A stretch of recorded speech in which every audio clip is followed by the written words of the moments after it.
happened to the operator?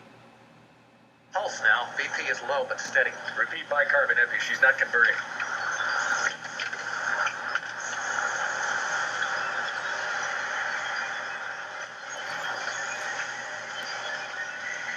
Larry, don't worry about me. I'm fine. It's so peaceful here. I'm so free, as if I'm floating on an ocean of clouds. I have no pain, I have no fear. I've never been so tranquil, so at peace. I've got no pulse, no BP. We're losing her again. Come on, Viki. Fight. Don't quit now. Flat line again, no BP. Paddles. Don't bother with that, Doctor. I don't need your help anymore. Set it for 200. Clear. No change, Ken. The line is still flat. Clear. Hello, Victoria. Who are you? Another doctor? No, I'm your guide and your friend. My name is Virgil. Can you help me, Virgil? I can't get the doctors to understand, but I'm all right. They'll know soon. Come, follow me. It's your time, Victoria. It's your time. Clear. Come. But I don't know you. This is just a dream, you see. When I wake up, you'll be gone. And everything will be as it was. Nothing will ever be like it was. And, Victoria, it's time. No. No, it must be a dream. I can pinch myself. I can make myself wake up. There's a time for every purpose under heaven. A time to be born and a time... Well, you'll see. Come along, Victoria.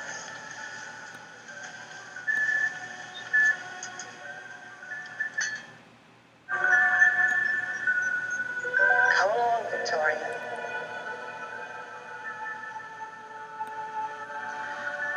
I thought I knew every part of this hospital, but I've never been in this corridor before.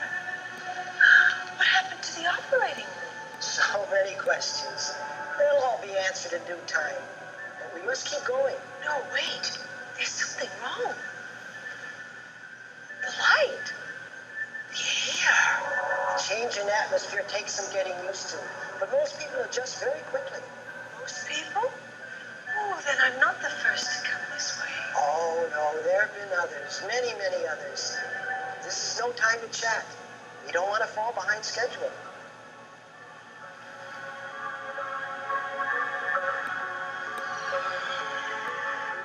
It's so quiet and so empty. Where are Tom and Clint? Where are my family and friends? You don't need them anymore. Oh, but I do. They're my life. They were your life.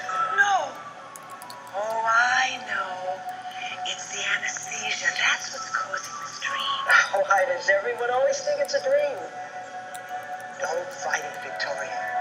We're going to a place where there's no struggle, no disappointment, and no despair. A place of peace.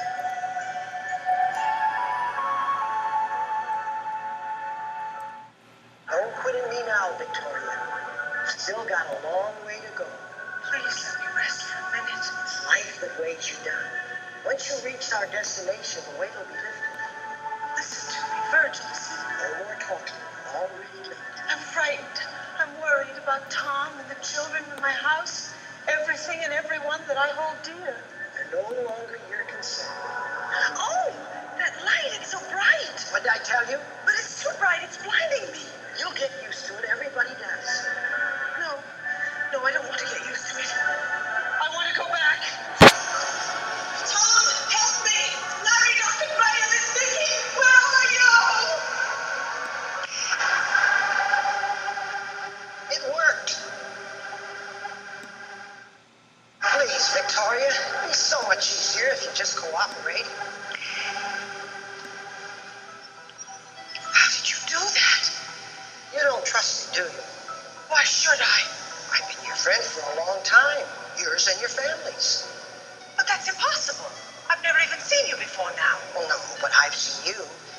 father before you, and his father, and his father. Wait a minute. Just exactly what are you, anyway? Well, some people might call me a guardian angel. You mean you're... Dead? Well, one says yes. I left the Vale of Tears behind me some 367 years ago. Before that, I served as a footman to the Lord family in England. Then there was that terrible business with the Mayflower. Well, that's another story. Just think of me as plain old Virgil. Plain old Virgil? This is ridiculous. I'm having a conversation with a 400-year-old ghost. An angel. And believe me, the job's not as easy as it sounds. The Lord family's kept me on my toes for centuries. Then it's true? You know my father? Victor Lower? Oh, the most exasperating soul. You mean I'm going to see him again? Well, naturally. You'll see all your dear departed again. But it isn't possible. Victoria, you're about to discover that anything is possible within the rules. My father. And my mother? They're waiting for you. Peace and contentment wait for you, too. Peace and contentment. Oh, you make it sound so easy. Well, it is if you just stop resisting. One step at a time, Victoria. In this world and the next, it's the only way to go.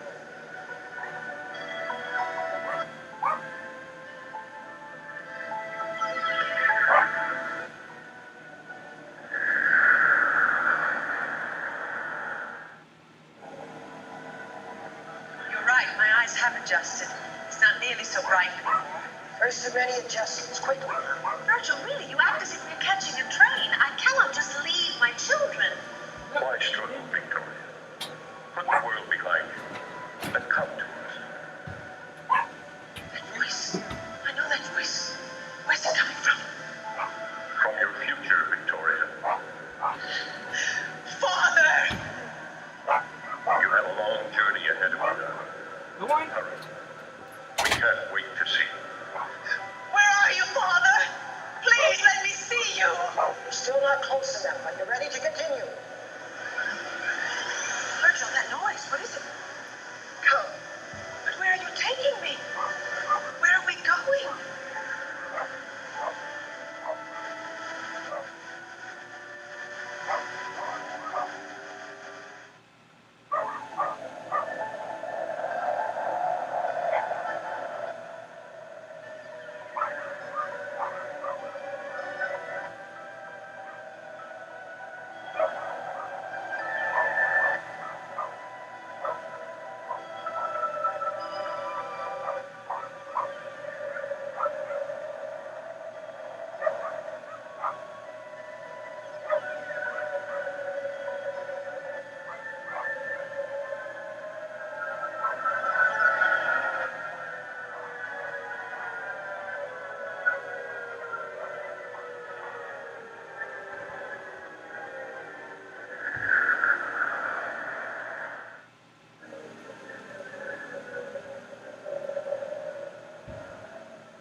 Victoria, we're here.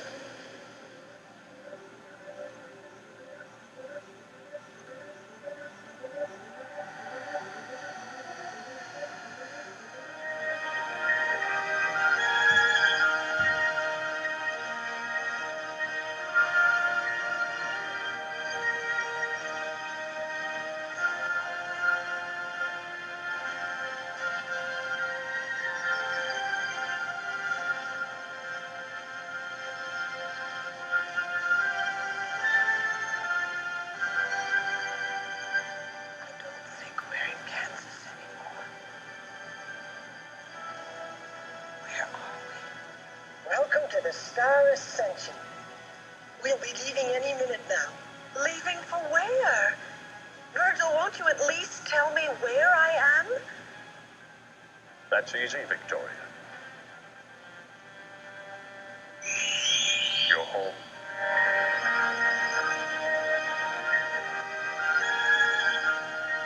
Yes, Viki. You're home.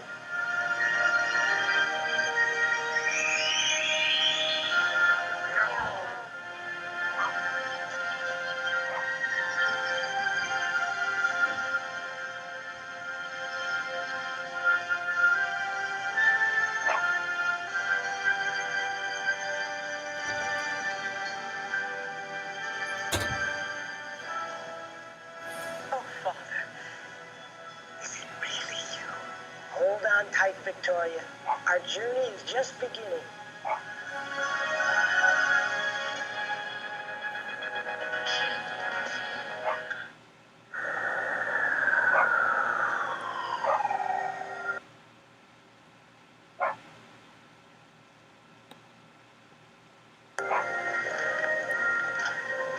My lovely daughter. Victoria, welcome to the family. Oh, honey, we're all finally together again. Hi, gorgeous. Some reunion, huh? Viki, we're so glad you joined us. I have my best friend with me again. And see? There's even a friendly doctor in the house. So, Vicky, now you don't have to feel guilty about me anymore. Ah, Victoria, at last you found the peace you've sought for so long. Virgil, these are all ghosts from my past. Not ghosts, that's our terminology. These are your friends and family, and all quite healthy, thank you. Then I have truly died? Not at all. You have truly passed on to life everlasting. So, don't we get a hello or something? Oh, yes.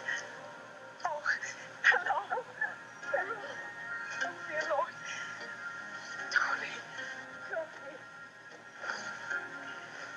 Meredith. Oh, I love you so. And I am so grateful for this unexpected treasure.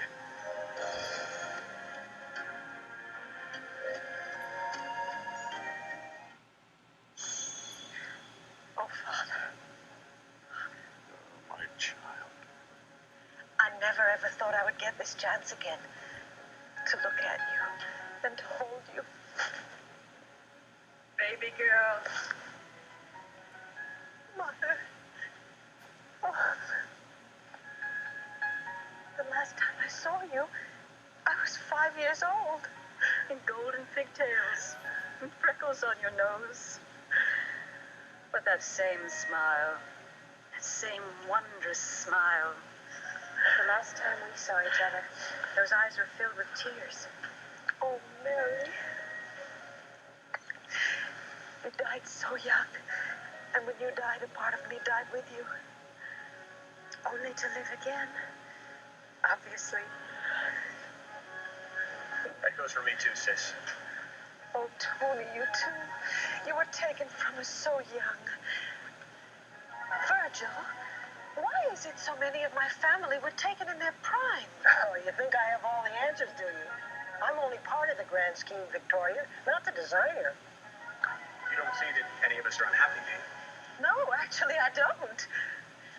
I was very reluctant at first. Oh, Samantha, sweetheart. It was a joke to me. At least you had some idea that it could happen to you. Oh, how awful for you. You were pregnant, fighting off that dreadful man. It's in the past. Trust me, Vicky. This is what it's all about. And if I don't get a hug pretty soon, you're going to find out that people can still get upset up here. Oh, Vinny. Vinny! I was thinking about you just today. Wanda came to see me before surgery. I know. You know? Let's say I sensed it. I could feel Wanda close to you. It's one of the many mysteries you'll begin to understand up here. Peter Jansen. I can't believe it. All my family's here and my friends, too. Why are you looking at me like that? Oh, Harry, I don't know what to say to you. Vicky, you don't have to feel guilty about me. It was my time. I'm glad about it.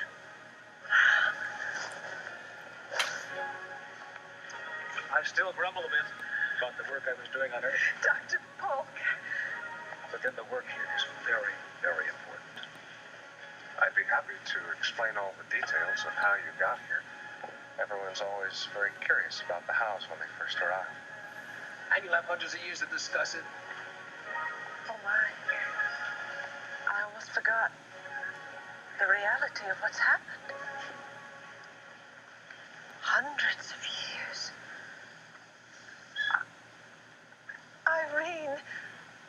didn't say hello to you. Well, I wasn't sure that you wanted to.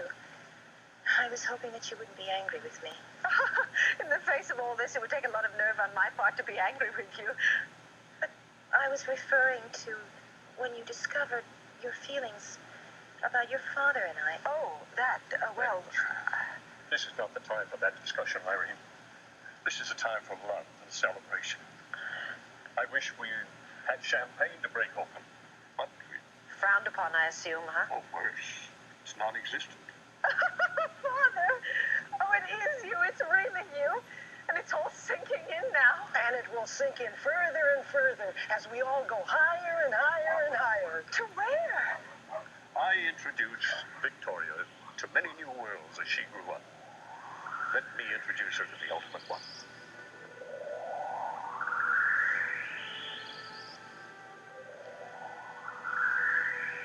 It is many names in many languages. It is many meanings in many cultures. It is heaven, my dear.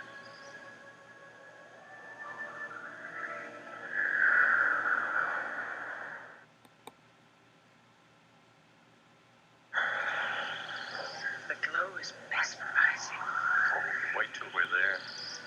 You will see that as the star ascension grows closer, the light grows brighter. How far are we, Father?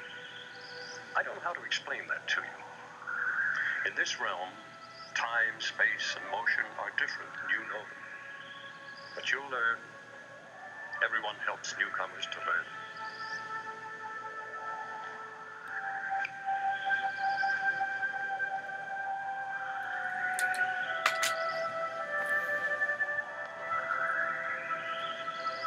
That's the Earth. In just a few minutes, we've come this far. As I said, everything is quite different in this realm.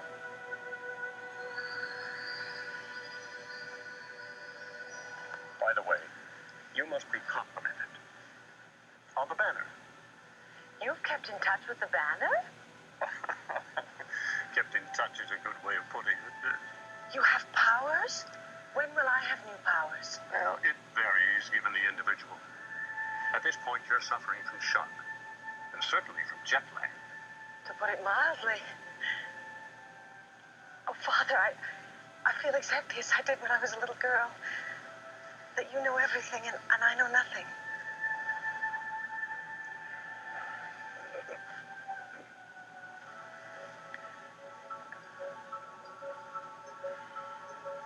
I guess I was wrong.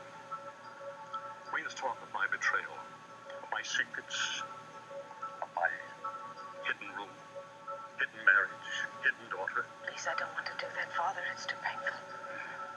We must be rid of that pain between us. It's done you far too much harm over the years, and I must beg for your forgiveness, now that I've been given the chance.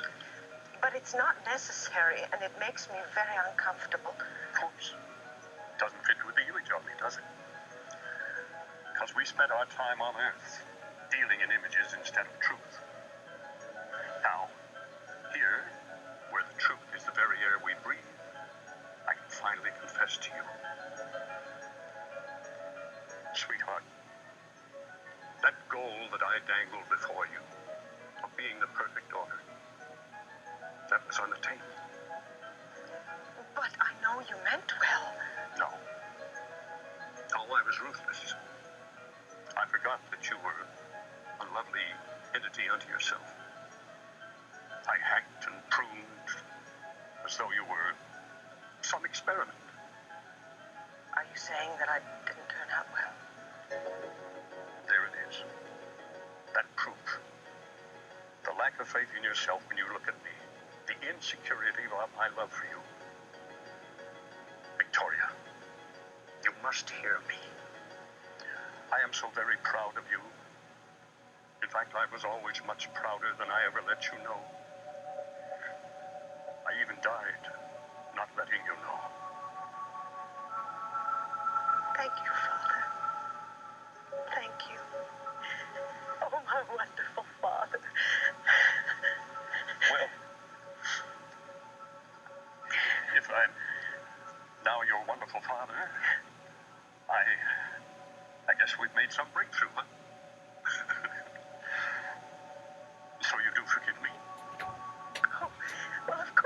forgive you.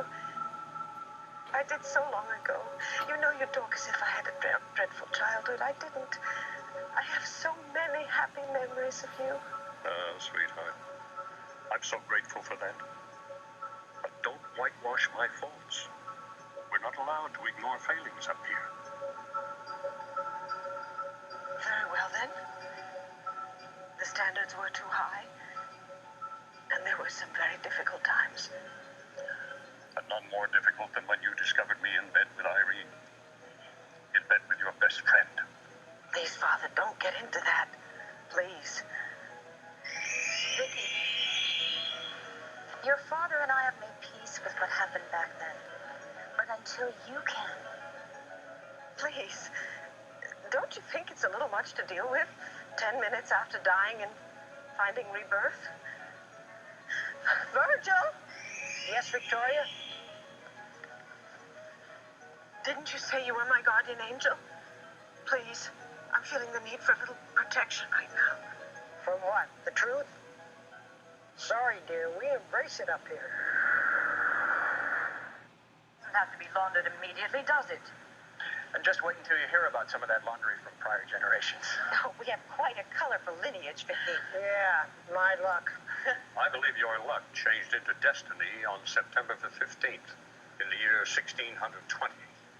Victoria, this trick was responsible for George and Mary Lord missing the Mayflower. It was a simple mortal mix-up. Enough excuses. I would like to talk about our grandchildren. No, Victor, not now. But we've missed them for so long. Uh-oh. After all, those two little boys and that beautiful little girl you left behind. Oh, dear. The little children I left behind. They must carry on, Viki, and they will. Larry is a wonderful father, as is Clint. But they had no idea that I could die. There's been no preparation. There's been no way of helping them. Good work, Victor. Continuing your fine tradition as a parent. We wanted to protect her from this crisis as long as possible. I thought she had fully accepted the transition. Now, Victoria, don't get all worked up. Well, I realize that that's useless, but it's not going to stop me from being upset. Why was this decision made? Does God Almighty just decide, or do you all get together and vote that it's my time? Why should my children have to suffer as I did growing up without a mother? I understand, Viki, because I went through it. You just have to trust me. Mary, I do trust you, and I love you. And maybe in the long run it will be fine, and I will understand, but right now I'm very angry. Hey, you're looking at the angriest guy ever sent up here without warning. Tony, you did not leave 3 small children behind. How dare this happen? How dare this be done to those defenseless babies? Oh, boy, oh, boy, oh, boy. Don't you act as if I'm inconveniencing you, Virgil. I'm talking about the disaster that I left behind on Earth. Viki, I had to leave you and Meredith against my will. We all move on against our will. Is that supposed to help Kevin and Joey and Jessica? Virgil, Yes, sir. what happened? I don't know what happened, so what do you mean what happened? Victoria Lord Riley Buchanan? Here. Who are you? I am the captain of your immediate fate. And you have created a very serious problem. What have I done? It's what you haven't done. You watch your tone of voice, okay? This is a nice lady you're talking to. This nice lady did not die on Earth. Virgil, perhaps you're not up to this task after all. Her heart stopped, her spirit rose, I grabbed it, we ran. Ah, too soon it seems.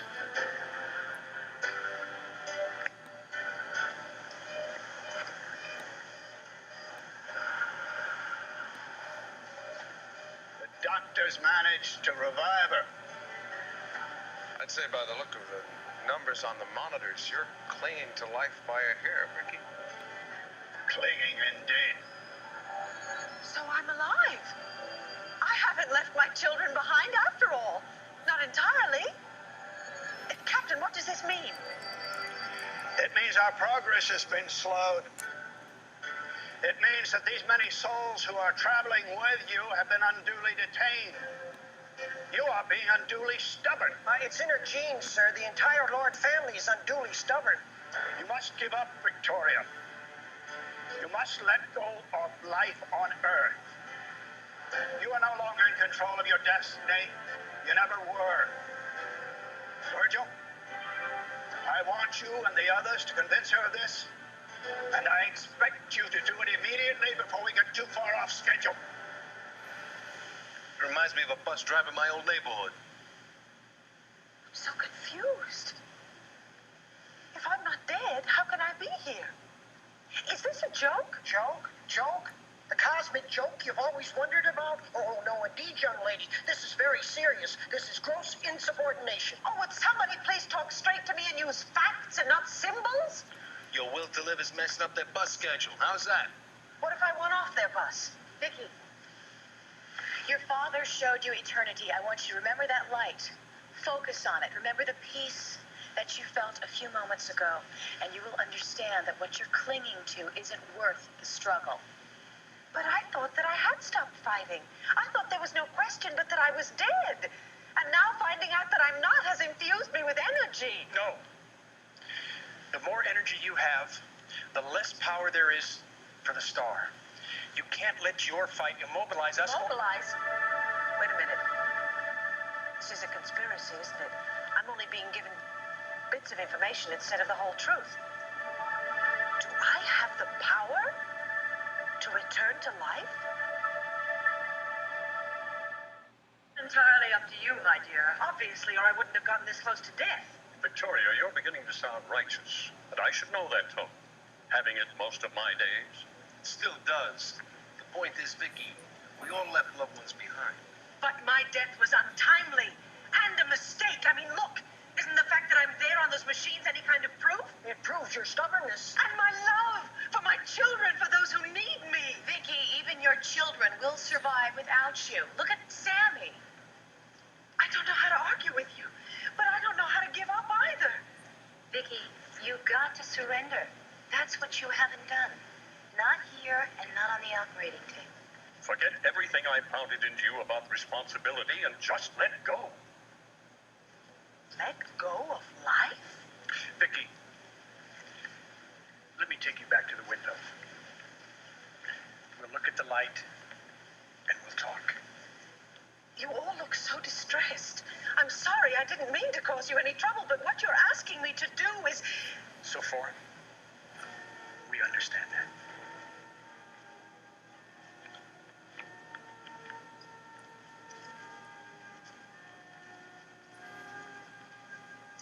It's time for the heavy artillery.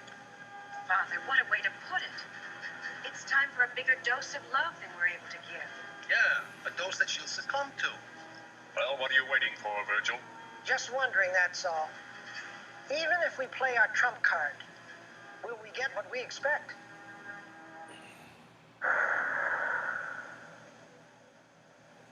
It's such a mystery, Tony. It all looks so cold and distant, and yet it makes me feel warm all over. Viki, may I join you? Oh, yes, please, Mary, and help me. Tony's trying and I'm trying, but we're still at the same speed, aren't we? Which obviously means that those monitors down in Landview must still show something. We all suffer, Viki, in different ways. And that individual suffering, whatever it is taken away. I know. You did suffer terribly. And so did my Joe. Joe. Wait, I've been so overwhelmed by all of this, I never even... Where is Joe? Surely he would be a part of this. Please, please tell me where Joe is.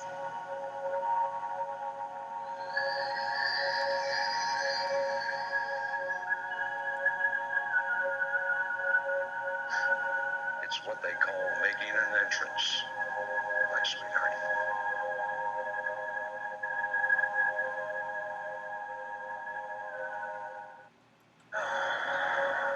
Joe.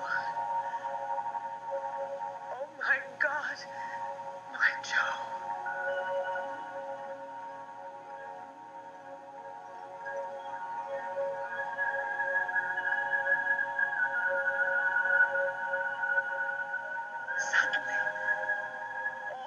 life with my world. Oh, my darling, does this mean that if you dream something long enough, it does come true? I'm not dreaming, am I? No, obviously not. Promise me. Promise me you will never, ever let me go again. If that's what you want, sweetheart. Vicky, I love you so. Oh, but I do love you.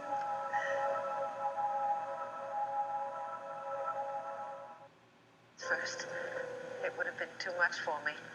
All of them, and you. How is it possible? You're more beautiful than you were the day we parted. Am I? Do you really think so? Well, I don't know. I'll need a couple of million years to think about it. What a scene. My best pal reunited with his best gal. No questions now, eh? Victoria will never want to leave Joe's side. I miss Rafe.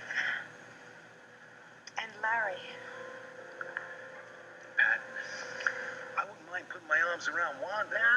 Now, let's not get all sentimental. Those people have things to accomplish yet on Earth. I hope Joe hurries Victoria into surrendering soon. The captain did say he wanted accomplished immediately. I'll go tell the captain that things will be back on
his suffering at having lost you.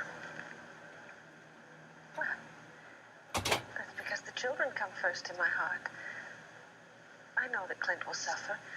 And so, Joe, do you know that you have a twin brother? Do you know about Tom?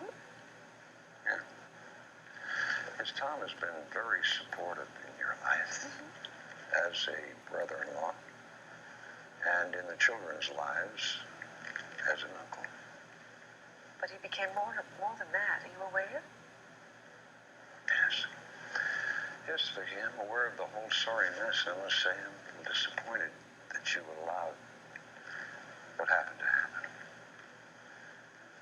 What, you mean because I came to care for him At so the much? expense of your love for your husband, yes. Joe, darling, you don't know the facts. Clint turned on me. He lost faith in me. He accused me of lying to him and cheating on him. And one day, in a jealous rage, Yes, he I beat know. Tom. And you abruptly lost your memory.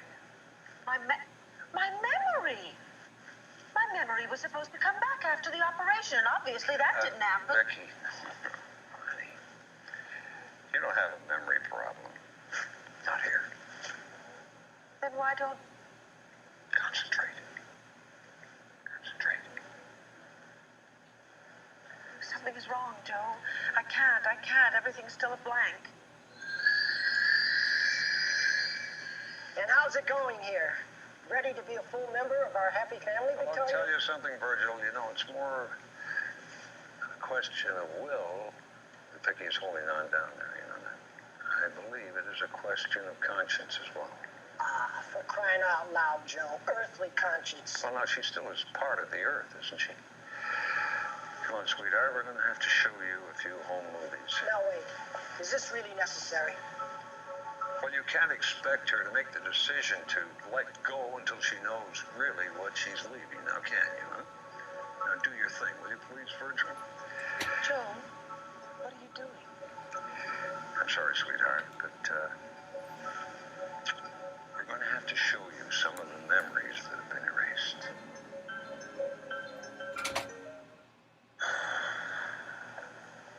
All set, Joe. Thank you, Virgil. Vicky, do you have any remembrance of the first time you met Clint? He came in from Arizona. We were out drinking and talking about him becoming the editor of the Banner. We got in late. You were angry because you were worried. Just who are you? Please. Joe, do you have any idea how long I have been worrying about you? Riley, I think this about clinches it. This is the other half of Lord Enterprises. Oh, well, just a minute, sweetheart. You're giving the gentleman the wrong impression about our relationship. Mr. Buchanan is going to be the managing editor of the Banner. Now, ma'am, I did not say I was going to become the next editor of the Banner. Joe, what is going on here? Yeah, but you're going to say, pal, you can bet your big cowboy boots on that, partner. Oh, dear. We didn't get off to a very good start, did we? It took a long time before you finally saw the man for what he really was and gave in to your love for him and did what I wanted you.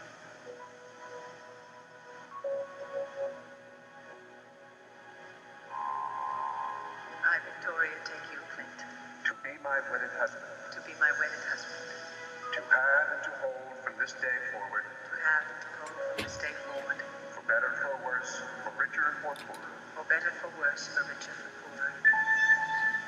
Ring any wedding bells, Vicky? Yes, it does. And Clint was such a good father to Kevin and to Joey.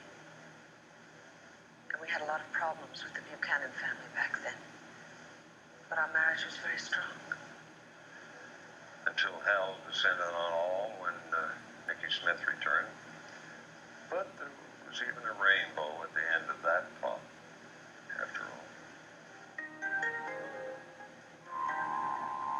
You would tease a fellow for something like this. Oh, no, sweetheart, I'm going to have your baby.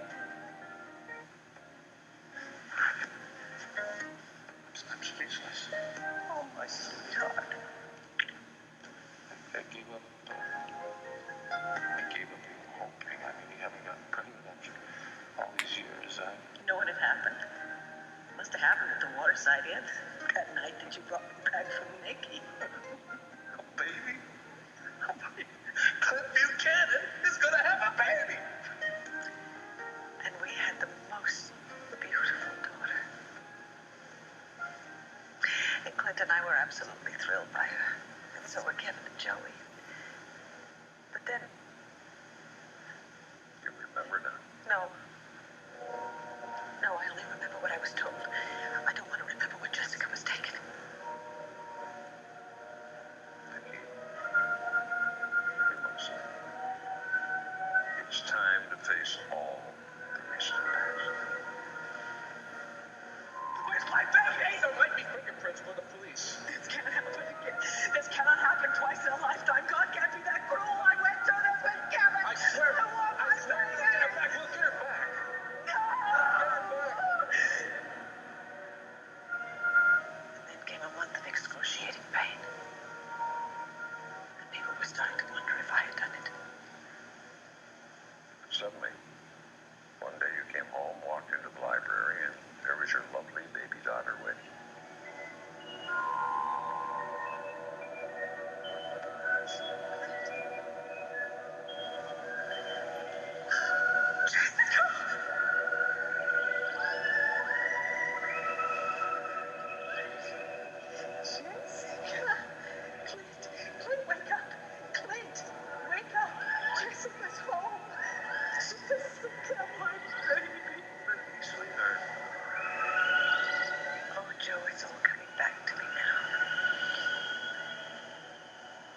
right. I did want to block it out. After that, waking up in the morning became something to look forward to again. That is, until I realized that Clint still suspected that Nikki had done it. Which is when you turned to my brother. I needed someone on my side, and Tom never doubted me, not for a moment. He was warm, he was understanding, and he was supportive. Why did you have to make it more than it was, Viki? Why did you try to force him to be me?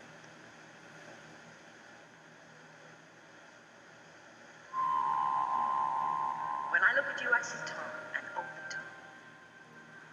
I'm sorry, but I just find that so hard to accept. What do I have to do to prove it to you? Look, I've told Clint. I asked him for a divorce. I went and talked to Judith to make it all legal. How else can I prove to you that my life with Clint is finished?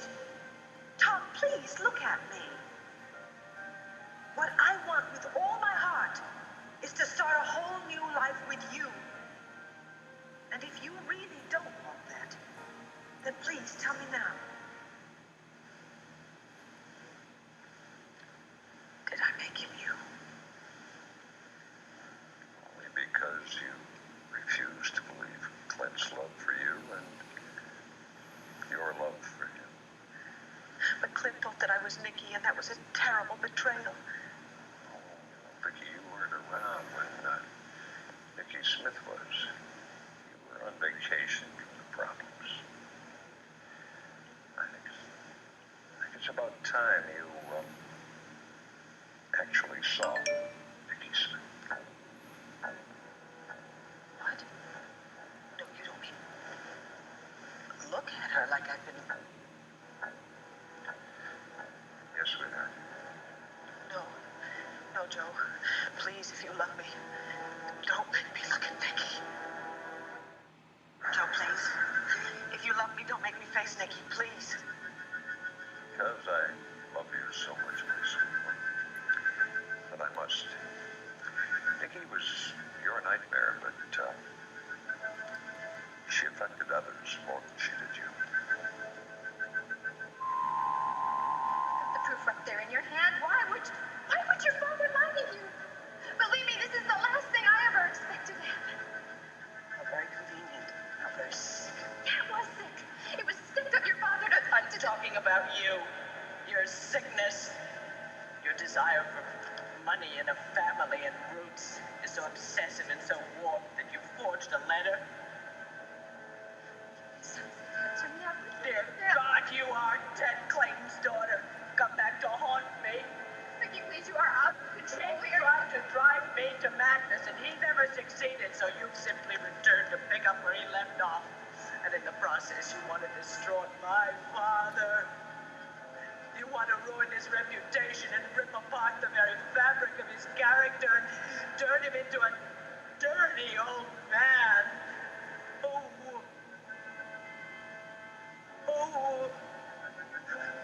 would go to bed with my best friend, a 19-year-old girl. Viki, the proof is here. It's his handwriting. It's awful. It's awful. What I put myself through, what I put Tina through. Mostly what you put Clint through. You confided in Jenny, but not in your husband. Until that day when Dorian showed you Victor's secret room.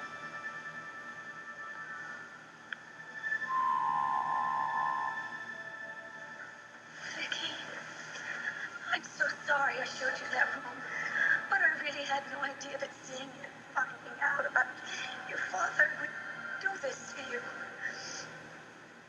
Let's flip stairs and lie down. Yes, that's a very good idea. I could talk to Clint later.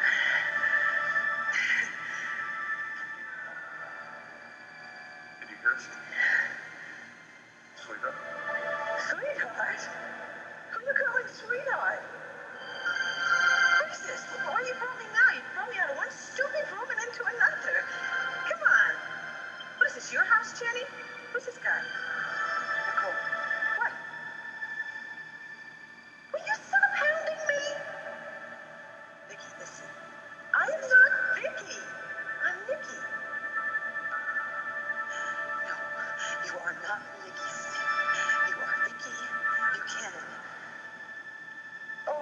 Joe. Seeing her is humiliating. Look, you know, she wasn't a bad person, Viki. And it's only because Mitch Lawrence got into the act that so many bad things happened.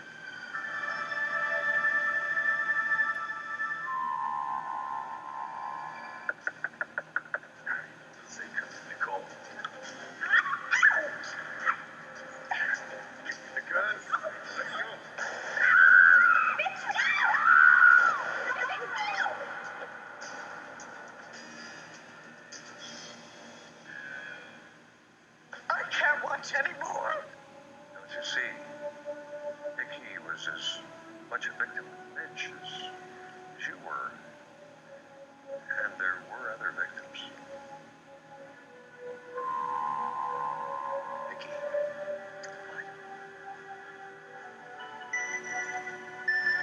Will you let me hold you? I promise you I won't hurt you. Maybe.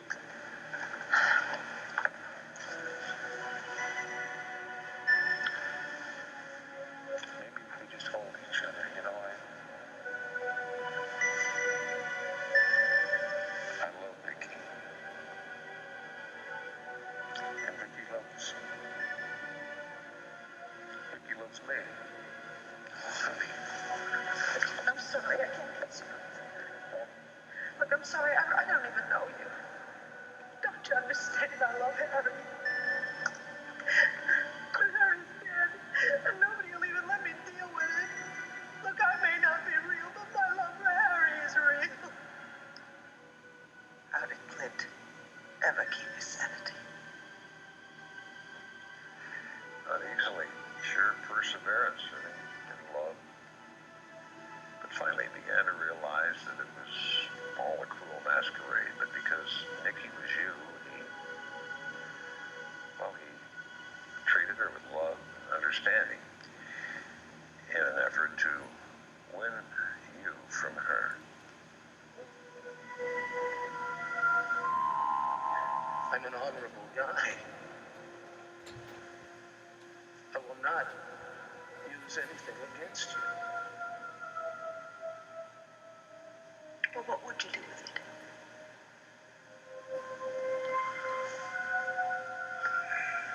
I would make peace with the fact that I have lost my wife.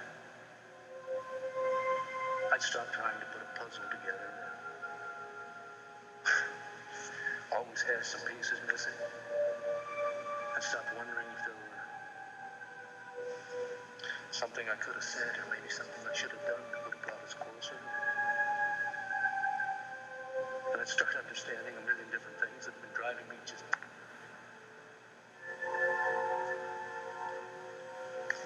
I'd know some peace. And then maybe I could give you some peace, Nikki. But there was no peace for Nikki because Clint was relentless in winning her trust and seducing her love. And finally, tricking her at the waterside. And that's when I came crashing back into reality.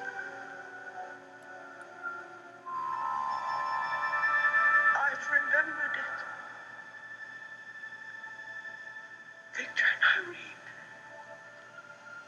I've remembered it. I saw it. Oh, I see it now. Because you're finally allowing yourself to see it.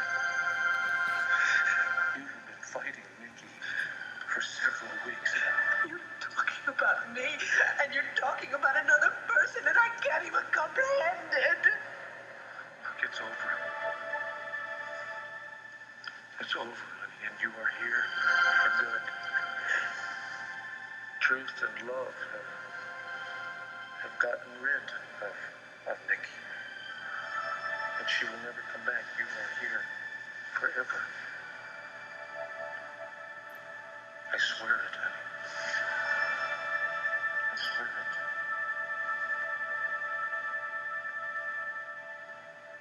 And she never did come back. No matter what he thought. But I escaped again into amnesia. And I wiped out all the years of our lives together. And I put Clint through a whole new hell. And once again,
Joe, I am going to try to control my temper, Joseph. But I'm not sure I will. I don't understand, buddy. We promised Viki a new world of peace without heartache. And you break her heart, showing her how much she hurt Clint. Come on, Joe. Explain yourself. For heaven's sake, man, don't you want Victoria here with you? I want what's best for her. Are you saying there's something better than our world? I'm saying I won't force Viki to give up her hold down there if she doesn't want to. Well, it seems to me that our progress has been slowed even more. You're right, Irene. The captain's going to come out here in a moment and strip me of my wings. We are supposed to stand for truth and justice. Now, you call this justice? You took her before her time, Virgil. Maybe that wing of yours ought to be clipped. She has suffered too much. She deserves eternal peace. Joe, you're taking on too much authority. Look, if she had really died, that would have been one thing, but she didn't. Her will, her conscience are fighting there. Fighting for her life on Earth in that hospital. I agree with Joe. I do too. Well, you're overruled by the rest of us. Victor, this is not our decision. This is Vicki's decision. Vicki's alone, and she has every right to know that. You're all arguing about me, aren't you? Sweetheart, Viki, darling, we're in disagreement about what Joe did. Forcing you to live through those memories again. but they weren't memories until Joe showed them to me. And now I no longer have amnesia. Darling, I was sitting over there thinking about your brother. What have I done to Tom? You know, back on Earth, everyone predicted that when I got my memory back, I would be appalled at what I had done, turning from Clint to Tom. And that's exactly what I am. I'm appalled. I'm so ashamed. Viki, Tom will get over it. So will Clint. They'll go on. Just as you went on after Joe died. Yes, but I have left so many tangled webs that other people have to untangle now because of me. How can I forgive myself? How can any of you ever forgive me? You hear her, Joseph? Are you now fully cognizant of the damage you've done? Vicky, if you could return to life, would you try to straighten all those things out? You have no authority to do this. You'll cause an awful lot of trouble. And we're already up to our celestial elbows in that. Virgil, would you? I'm confused. I mean, I'm up here with you. I'm down on Earth alive. Unless some sort of miracle is performed, how can I physically recover on Earth? And since we're in this realm of unbelievable power, why doesn't someone just perform some heavenly hocus pocus and take the life out of me below? Because there may have been a mistake. Possibly some slight human error in the operating room. Possibly Virgil was a little over-anxious. Oh, sure. Blame me. Oh, stop this, all of you. What are you telling me? Please, no more riddles. I must know. The fact is, my love, as opposed to all of us here, you have a choice. There is another way back. You could return to me. I cannot believe that I could still be shocked by something. Do you mean that I can leave you all and return to my body? I can career's out the window. Oh, shut up, Virgil, and concentrate on undoing the damage that's been done. Father, please. I am filled with the damage that I have done to those that I love on Earth. If I can have a second chance, I want it. Well, you'll have to want it with every bit of your being to attain it. Tell her, Virgil, what must be done. Only the captain can make the decision. Oh, dear. He doesn't care for me very much. Viki, it's just that he's wrapped up in the enormity of the situation. But he is negotiable. And fair. So if I beg him... It's not a matter of begging, sweetheart. A decision will be made after a hearing. He will weigh the pros and cons and then pass judgment. Is this the judgment day we're talking about? It's along those lines. And it won't be easy, Victoria. As a matter of fact, Viki, you're going to have to be strong in the ever war on Earth in order to accomplish it. What it boils down to, sweetheart, is, well, do you have enough love and desire in your heart to will your return to life? Oh, yes, I think I do. But is it medically possible? Peter, Yes, Vicky. what is my medical situation on Earth? Well, towards the end of the operation, you went into cardiac arrest. Is that when I floated out of my body and saw Virgil? Yes. They got your heart beating again, but now it beats only because it's attached to a machine. You're also on a respirator. Your brainwave activity is very weak. You could linger in unconsciousness and finally recover. Or you could die at any time. Well, I choose life. I want that second chance. And I am willing to face whatever judgment's necessary in order to go back. I want to go back. I want to go back to my husband and my children and to everything that I hold dear on Earth. It was not my time to pass on. You heard the lady, Virgil. Go tell the captain. I'll go with you to face the captain and I will show him my resolve. Oh, boy, oh, boy, oh, boy. Well, if that's your decision, come. For luck, I suppose. No, it's love. It's love as only you can give me.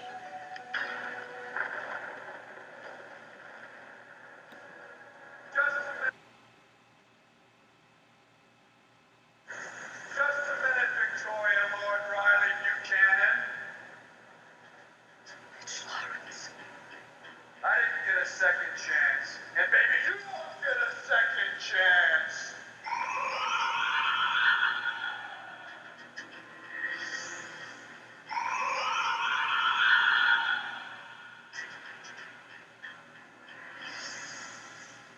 Virgil! Virgil! What's wrong, Vicky? Looking for a little help? A little protection? Someone to save you from bad old... I don't understand this. What are you doing here? Taking a ride, just like you. Nice view, huh? Why aren't you burning in hell? Look, now, see, this is what you've never understood, but you really better start. You really can't get away from me. Why? Because I'm the dark side of your mirror. I'm the keeper of your secrets. I'm the symbol of everything you fear. I'm the warehouse of your weakness.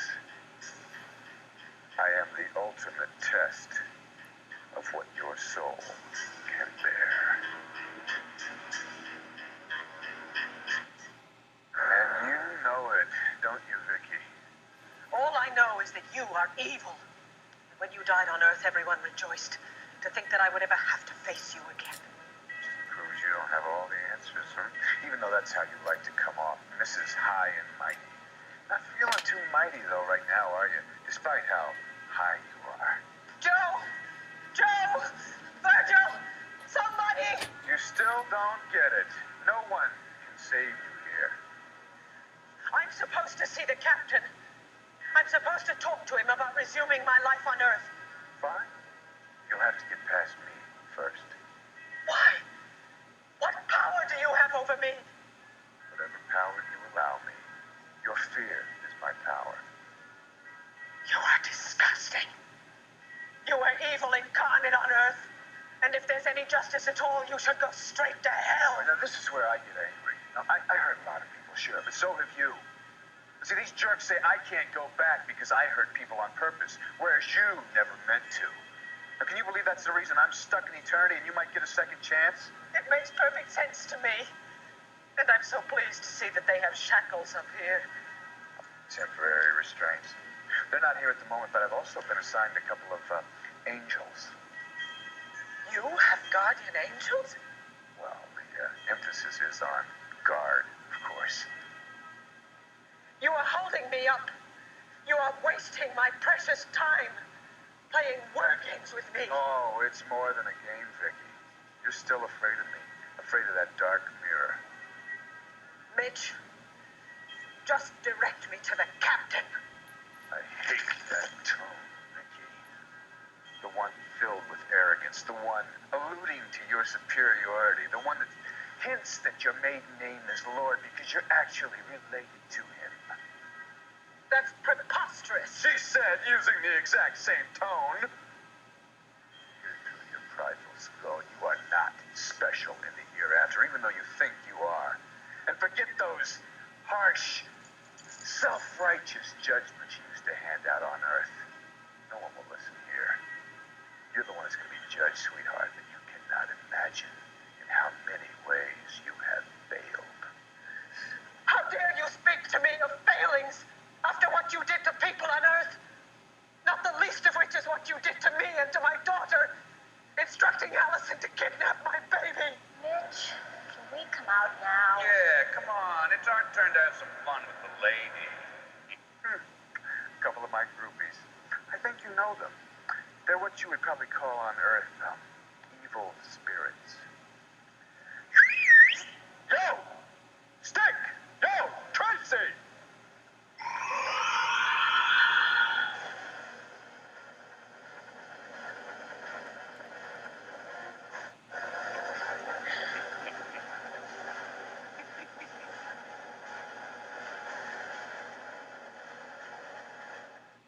Doing, Vicky? Oh, or is it Nikki? Yeah, you remember you fooled me once with that one. She tried to fool me, except I figured it out. Right, Vicky? Oh, you look surprised to see her. Are you surprised to see us? I don't think she's got much surprise left after seeing these kids. I'm not surprised. I'm outraged. Ooh, look out. Here comes her outrage. Yeah, what are we supposed to be scared now or what? Huh? There must be a sewer in the basement of this star. There's that tone, that tendency toward harsh judgment again. What do you think? There's a first-class compartment for the rich? Yeah, that our souls blew up in your daddy's secret room, I wasn't aware savages had souls. Keep away from me. Now, Viki. Violence is not allowed here. That must leave the three of you with very little to do. Yeah, it's kind of boring, to tell you the truth. Yeah, they don't believe in earthly delights here, if you know what I mean. You're supposed to spend all your time concentrating on evolving a higher consciousness, whatever that is. How does it feel to be one of us? I could never be one of you. Oh, well, you are. We were human beings, now we're dead. You were a human being, now you are dead. No, I'm not. Not quite. I'm on my way to the captain, but I keep getting distracted, and that's what you two are trying to do to me. She's trying to get parole. How do you vote, kids? No way, man. She gypped me out of $1 million. She gypped me out of Larry. Yeah, not to mention the fact that she is the reason that we landed here. Yeah. You would have sealed up that secret room when you discovered it. We would have never gotten stuck in there. Yeah, when our bomb went off. Victoria? Virgil? Where have you been? In line to see the captain. He'll be out when he has the time. Nice work, Virgil, boy. I understand rumor has it that you snatched Viki out of OR while she was still breathing. All right. I want the three of you to get lost. Oh, well, we already thought we were lost souls. Vicky's sure glad we found her. Now, shoo. Go on before I Do what, you twerp? dare me to show you.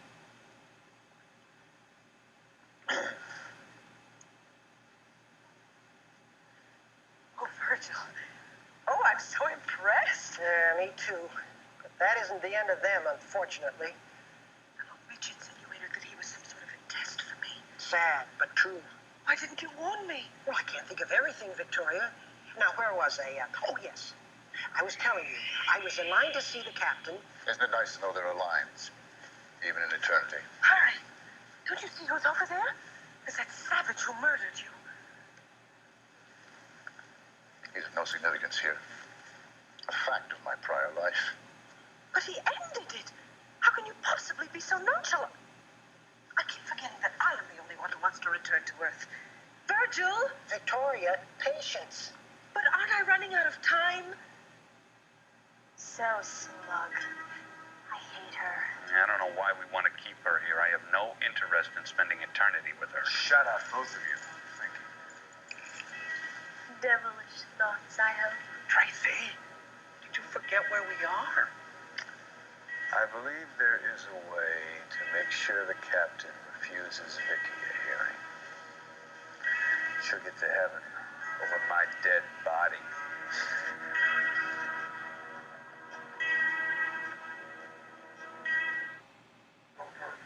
My sudden demise, but I haven't had a chance to thank you for interceding on Joy's behalf.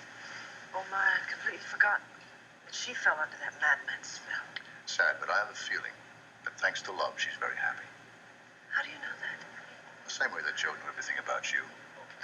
A feeling develops here, a connection to those you love. What about Dee Dee and Connie? Both very happy, thank you, with Bo and Brad. Harry, what about Tina? What about her? Well, she's supposed to be here. They told us that she died in Argentina. Why isn't she here? Do you really care about Tina? Irene? Well, of course I care about Tina. That's why I asked where she was. Viki, no one here has any answers to Tina's whereabouts. Excuse me. Obviously, you two have things to talk through.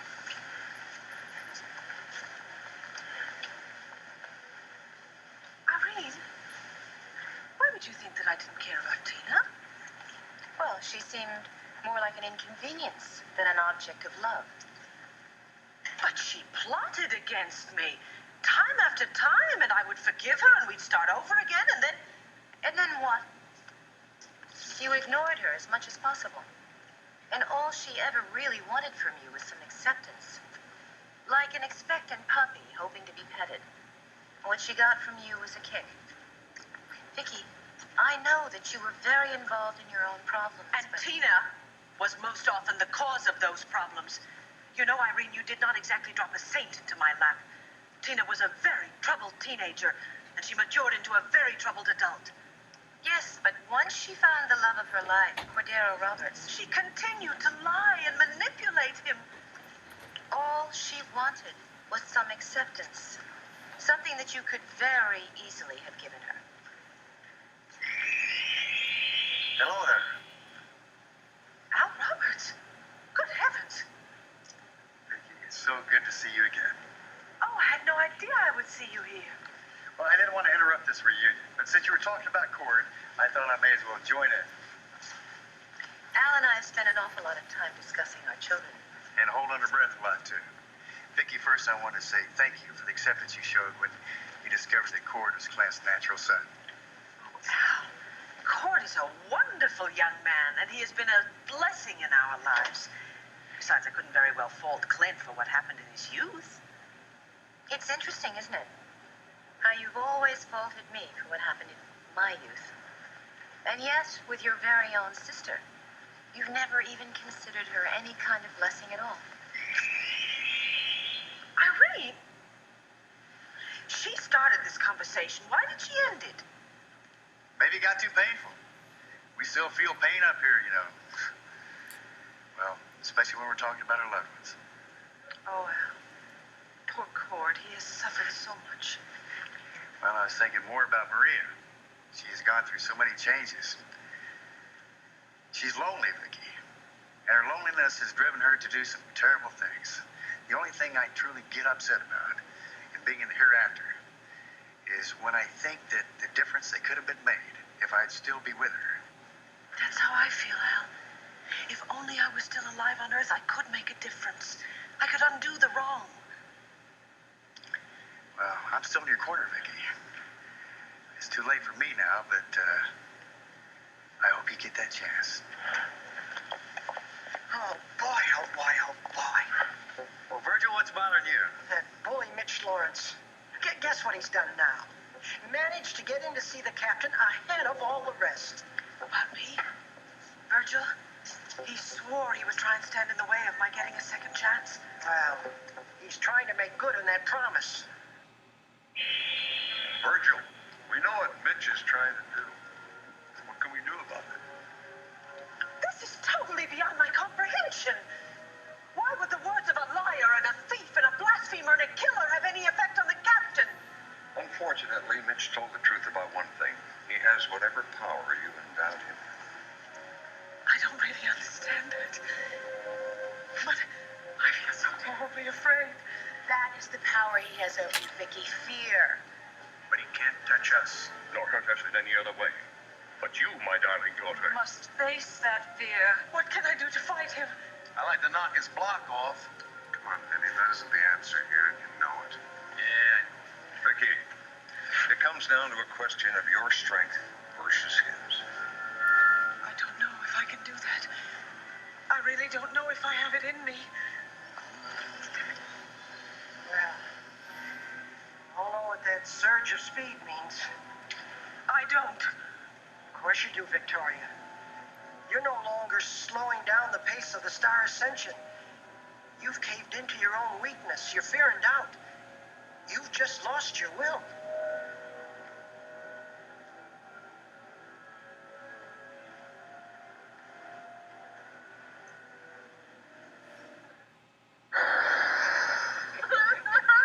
So much for that duel. Mighty Mitch wins again. Now, wait a second. A moment's fear has done this? Can't I do anything about it?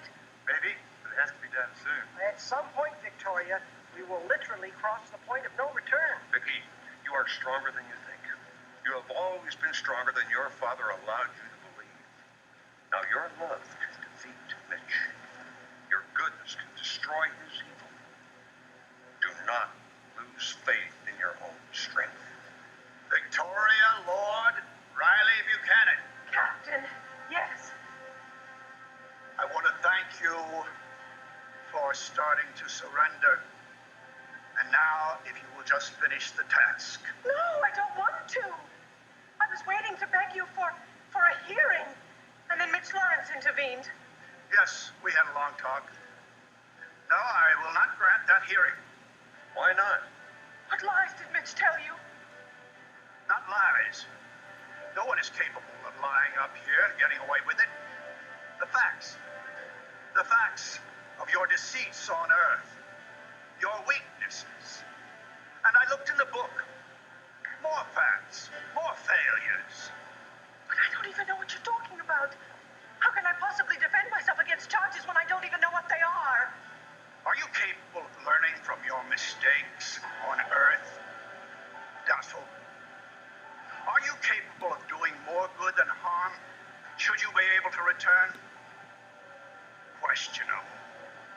But I haven't been a bad person. I have tried. Of course I haven't been perfect. I've failed as any human being might fail. But you are not a human being. Not anymore. You will soon be one of us.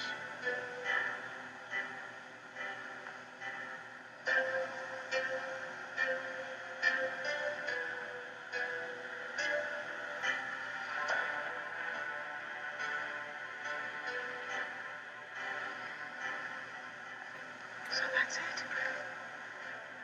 That's it. I can't go back to undo the damage that I've done. I will never be with Clint and Kevin and Joey and Jessica again.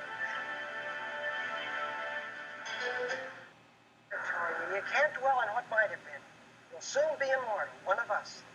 But my husband and my children, I want to see them again. Excuse me, my love.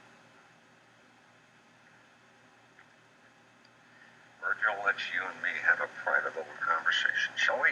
Watch that Irish temper, Joe. I don't make the rules in the afterlife, as you know. No better than anybody here now. Can Vicky make an appeal? Can you make an appeal on her behalf? This isn't the United States legal system. I suppose next you'll be asking if she can retain a lawyer. Can the captain's mind be changed changed, or can you change it for him? Well, Come on, stop pussyfooting around, Virgil. We don't have much time. if only I was sure what you want's what's best for Victoria. I like her a lot, Joe. She's obviously a kind heart. Perhaps too kind, but not weak. In a battle of wits against Mitch Lawrence, she'd win hands down. Now, if she did, the captain would have to drop the charges against her. Am I right? Sweetheart, don't forget, at least you got Joe here. What's he doing? He's talking to Virg. Probably giving him a hard time, too, and I know it's not really Virgil's fault. I just wish that the people I left behind wouldn't have to suffer so. It's difficult to accept suffering like that. We all realize that. We've been through it. Rafe. Sammy. No, it can't be his time yet. Samantha, what is it? Rafe, he's going to die soon. Well, she's not sure. When I focus on Rafe's energy, those are the vibrations I get. I got something on Sammy's too, but I'm not sure. We'll find out. Virgil, use the connector. Excuse me. Virgil has just informed me that if Viki acts quickly, the captain might grant her a hearing. You could return to life. Really? Joe, how can you do this to her again? Joe, really? Virgil? Tell her, please. It's true, I've seen him soften. Especially with a being who's promoted so much goodness in the world. But according to him, I've lived like some sort of a terrorist, destroying lives all over the place. If you're very strong when you face it, and very secure in that innate goodness and ability to correct your past faults. I'll try anything. Very well, let's go. We'll face the holy barricade, so to speak. Virgil, you're defying your orders. Ah, Victor, will you never learn that a little defiance against authority can sometimes be good for the soul? Yes, Father, remember your own speech. Virgil, you can't go off with Viki until we find out about Rafe. Use your power to see him on the connector. Yes, Virgil, we have to see about Rafe first. But if we wait much longer, you'll have no chance. A few seconds aren't going to make any difference. All right. Sometimes I wonder if I'm a guardian angel or still a servant. Neither job done very well, despite the years of practice. Victor, please. Could you try his office first?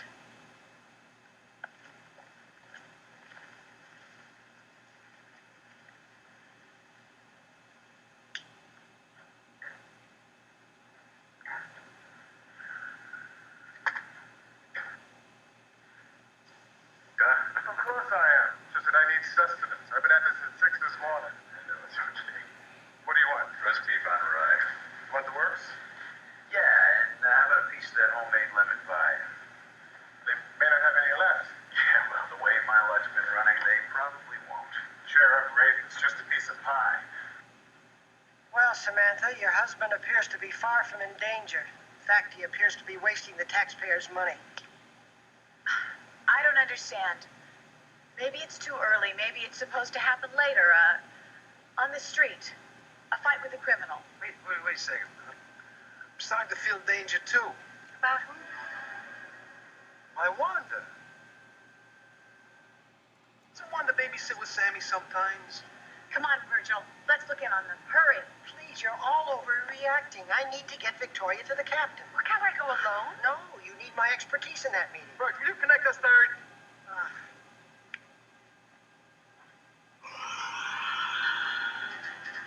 Think this is part of Mitch's plan, like sort of a diversion, like?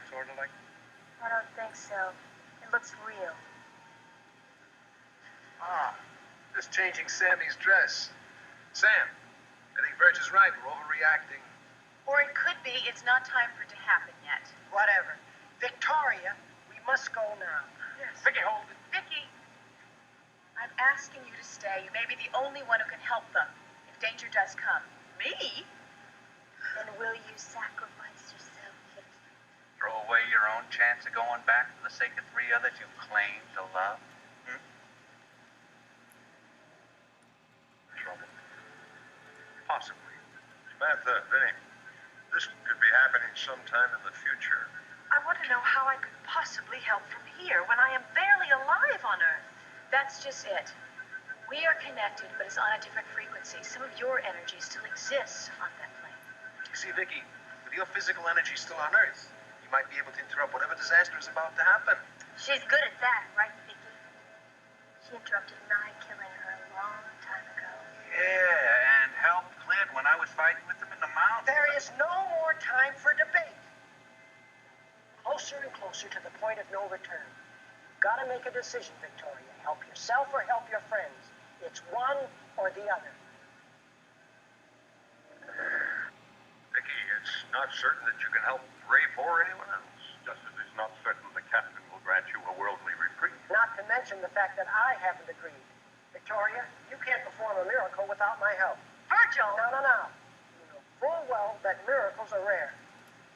Might not need a miracle. Maybe just a little assistance. Especially if a child is in danger. You guys must be as bored as we are. Fantasizing trouble out of the clear blue. What would a miracle entail? You're going to have to live for over 300 years and earn your stripes before you get that information. Tell the truth, Virgil. When was the last time you performed a miracle? Accurately, he means. Miracles have to be justified because they're not that common. Many angels are lucky to perform even one.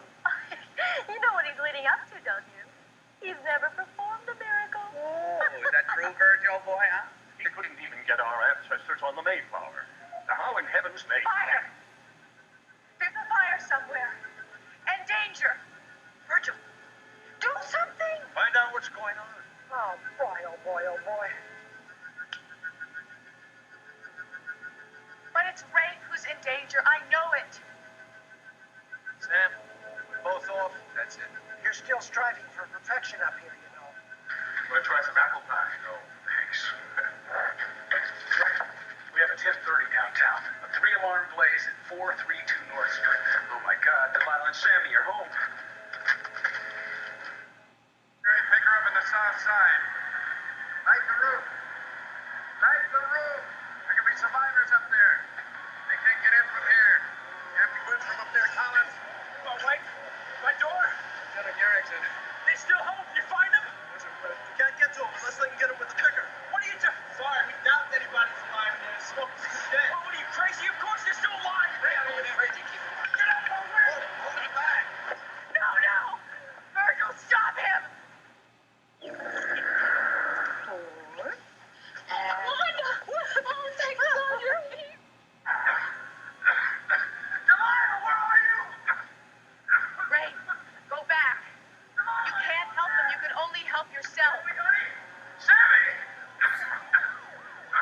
Delilah, where are you?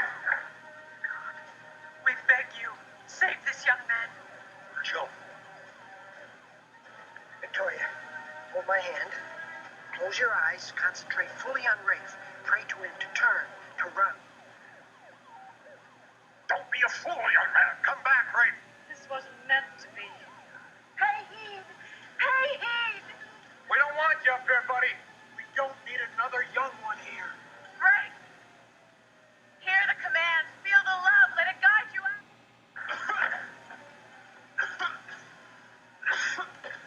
There he is.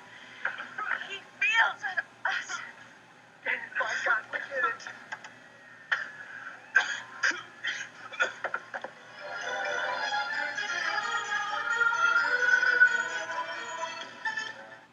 Ray, try harder. Please try harder. Victoria, ever you could pass on that stubborn will to hang on to earthly life. Not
Mitch be a part of this somehow?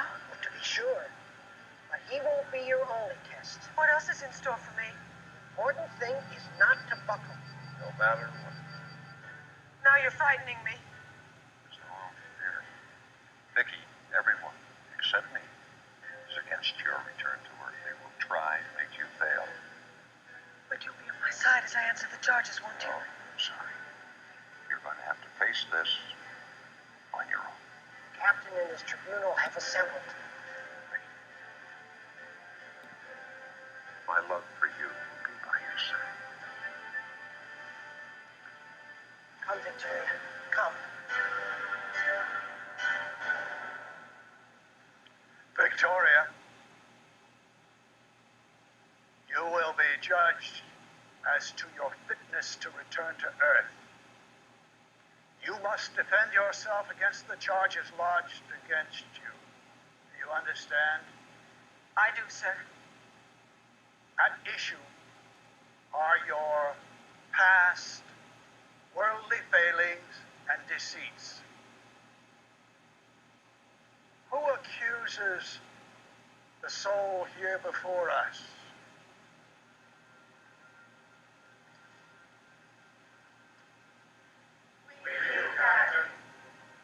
And what is the strongest charge against her? Faithlessness, Captain. Yes, Captain. How do you answer? I'm not sure. I feel utterly condemned. Are you guilty or innocent of your worldly failures? I think I am innocent to any great degree, but I don't understand this. This isn't a hearing. This is more like an execution. Can't I be given something concrete and specific to deal with?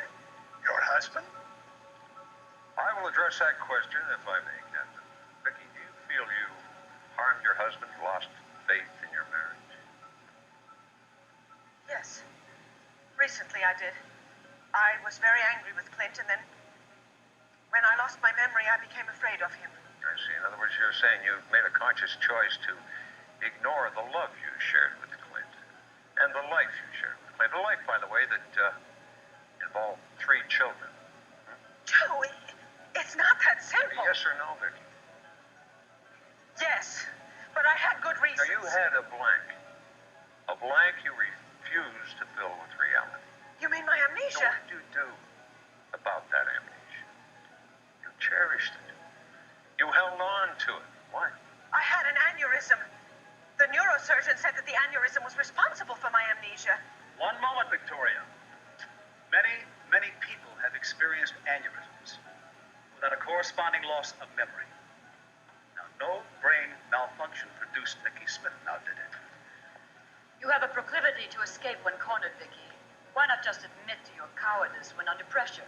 Extreme pressure, unrelenting pressure. Did you lose faith in your husband because of this pressure? And turn foolishly to another human being.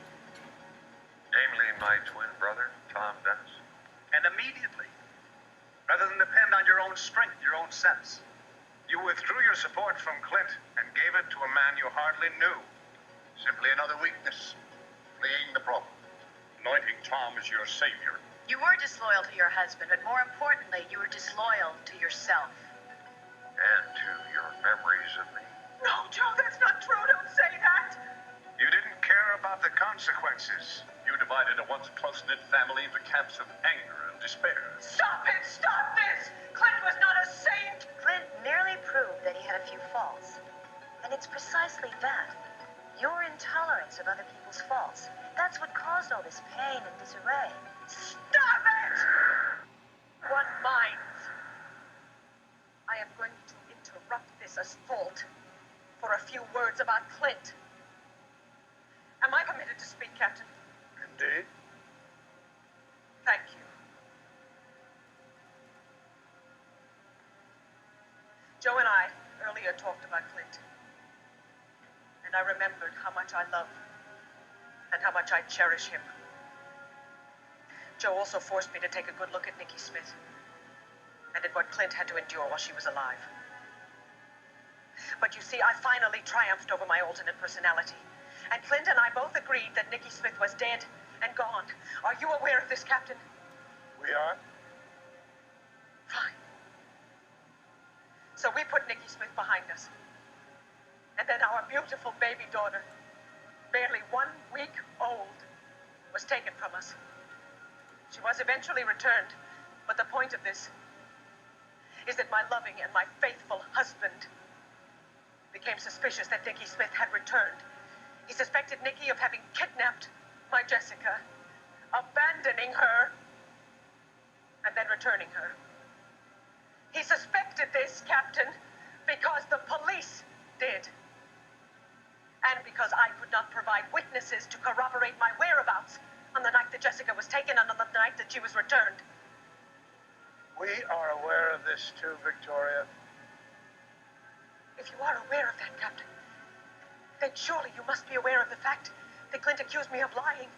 He doubted me, and it was his loss of faith in me that forced me to turn to Joe's twin brother, Tom, because Tom believed me, and he believed in me. And then Clint accused us, Tom and I, of having an affair, and it led to a dreadful fight between the two of them.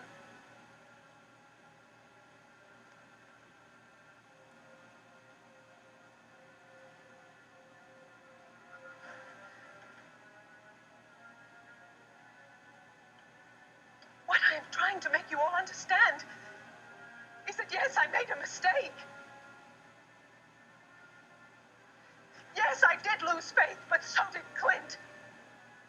He allowed himself to be ruled by his temper and his anger. And it was his temper and his wounded ego that landed us in court in a dreadful custody battle over our children. So what is the point of all this, Victoria? Isn't it obvious to you? I made mistakes, yes, but not without reason and cause. Clint lost faith too. He was as guilty as I was. Quite true. Well then, since I am not alone in this guilt, doesn't that clear up some of the charges against me? Not at all. Clint is not being judged here. We might as well end this now. In fact, you've weakened your case considerably. Well then, what's the use? I was not perfect on Earth, and I cannot be perfect if I return. So why go on? I cannot fight you anymore. In that case, Victoria, we'll bring this hearing to a close. One moment, Captain. What is it, Virgil? With all due respect, this hearing has been rigged against Victoria. She thinks we're talking about perfection when we're not. I think she needs a little insight into the consequences of giving up. She deserves to know the truth. Sounds fair to me, Captain, and we all know you are the epitome of fairness. Virgil, you have the equivalent of 6 hours Earth time. Don't worry, we can do it in less. Come, Victoria, we're off. Where? To your home, to land you. Oh! But we must hurry. Okay.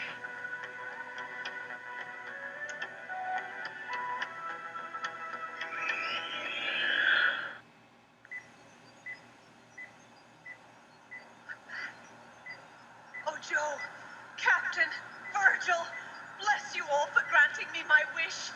I'm home. Sweetheart, it's me, Viki. Can't hear you, Victoria. What do you mean? He's right there. Clint, sweetheart, it's me. He doesn't see you either. Clint?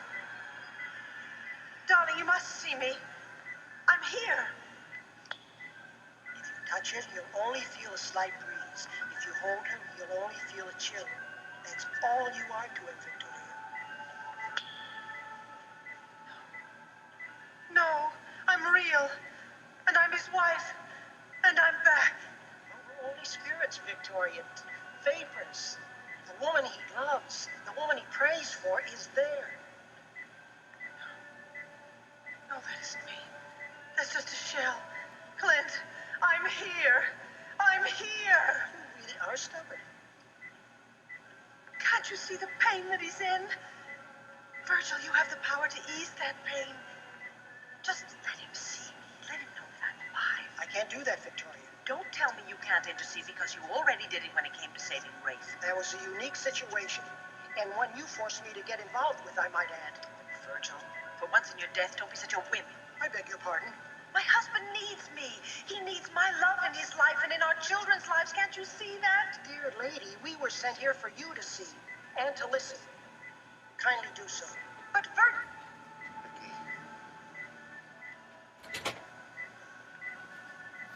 I remember something you told the kids, the boys, one night when we were tucking them in. Kevin asked you, he said, Mommy, why do I have to say my prayers? Last week I prayed for a remote controlled car and I didn't get one. And you said, every prayer is answered. Sometimes the answer is no, but it's still an answer.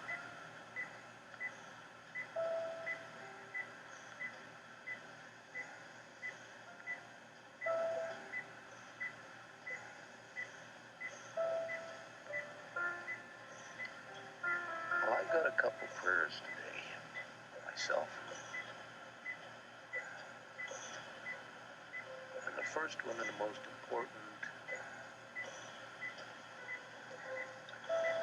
is that you live.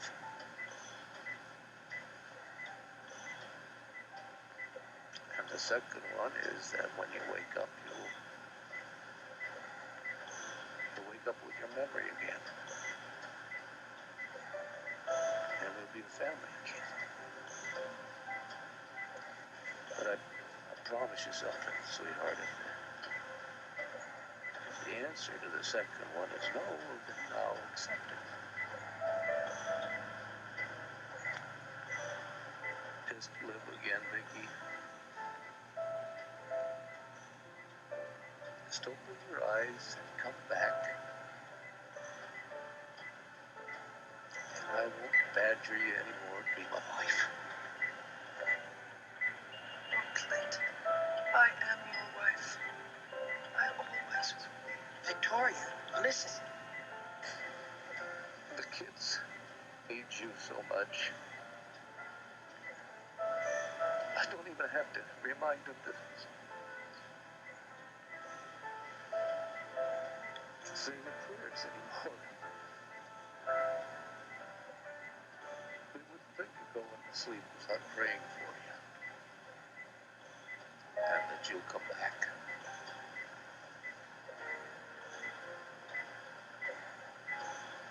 Just come back.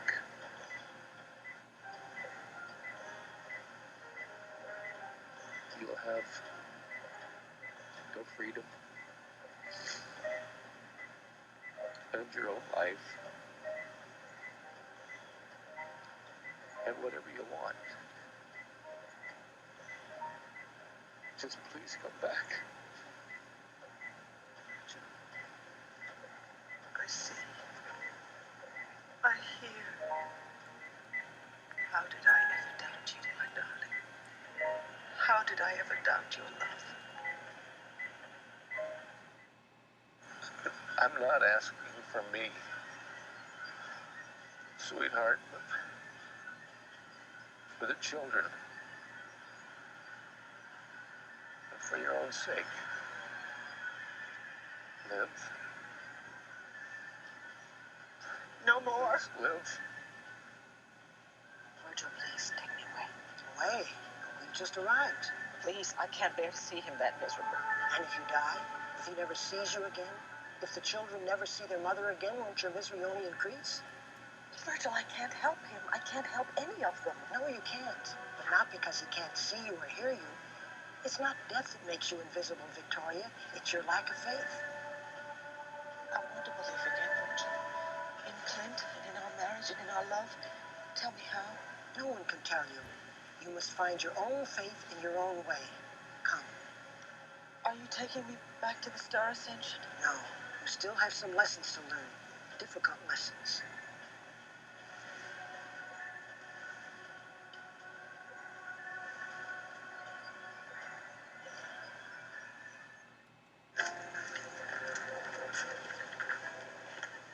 Why have you brought me to the Fernin?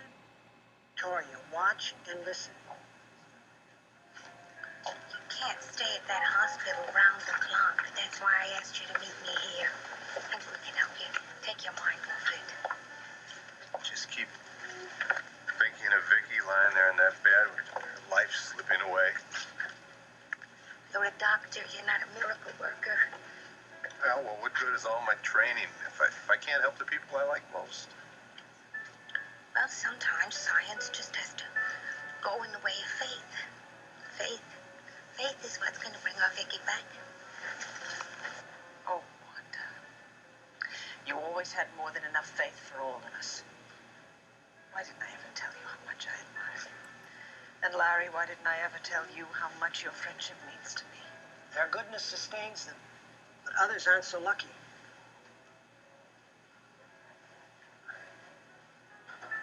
Oh, no. No, that can't be the Tom that I know. He looks so bitter. The Tom you used to know. But you decided life isn't worth living, remember? Barkeep, drink for my Pollyanna friend here, please. He's gonna need it. No, thank you. I'm fine. Suit yourself. I'm gonna Sam again. Look, Tom, why don't we start switching over to coffee right now? In fact, we can go out, get some fresh air. Cord, sit here. Cord, old friend, do me a favor, will you? Just knock off the guardian angel stuff. I'd appreciate that, okay? Maybe I ought to go give Cord a hand. He seems to know what he's doing. And there's only one person who can help Tom. I can't watch this. You can, and you will. Look, Tom, why don't we just take a minute here, get a few cups of coffee, and then think about heading home, all right? Mary Lynn sent you to check up on me, Cord? No. No, she didn't. But I would bet my bottom dollar that she's sitting at home worried about you. Yeah, Mary Lynn, my darling daughter. I love her so much. And I just hope she doesn't louse up her life like I've loused up mine and Vicky's. You have got to stop blaming yourself for what happened to Viki. It is not your fault. Tom, listen to him. Cord is right. Cord, when Vicky lost her memory, did I encourage her to seek medical help? Yes, I did. Did I try and encourage her to take care of herself? To keep her marriage together? Hey, look after sex? Yes, I did. But not enough. All right? Not enough. You gave me all the support I could ever need. Oh, Cord, tell him that. Tom, you were the best friend that she had during that period of time.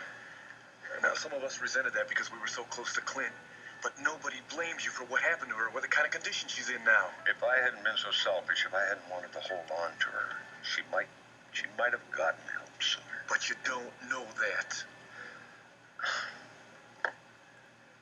Don't you get it, Cord? A part of me wanted her so much that I didn't really want her to get her memory back. Okay. I've only succeeded in losing. Cord, please tell him. Find the words to tell him, but I can't. Look, Tom, we both know that the world can be unfair or downright cruel at times. But it wouldn't be so cruel as to take something as beautiful as the kind of love you felt for Viki and change it into something mean and malignant like you're feeling now. I've lost her, huh?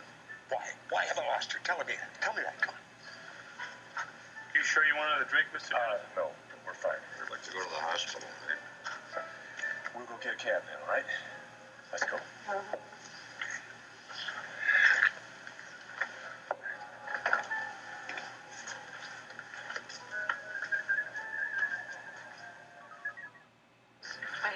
What do you care? Let them have their tears and their pain. You're done with this life, aren't you? Poor Tom. I know just how he feels. Well, I picked the wrong place to cheer us up. Come on, let's go. Where you gonna go, Wanda? No matter where we go, you can't escape the pain. I know one place. It's open all day and it's open all night. The hospital, chapel, we'll light a candle as we say a prayer. Maybe take away a little bit of the pain. All right.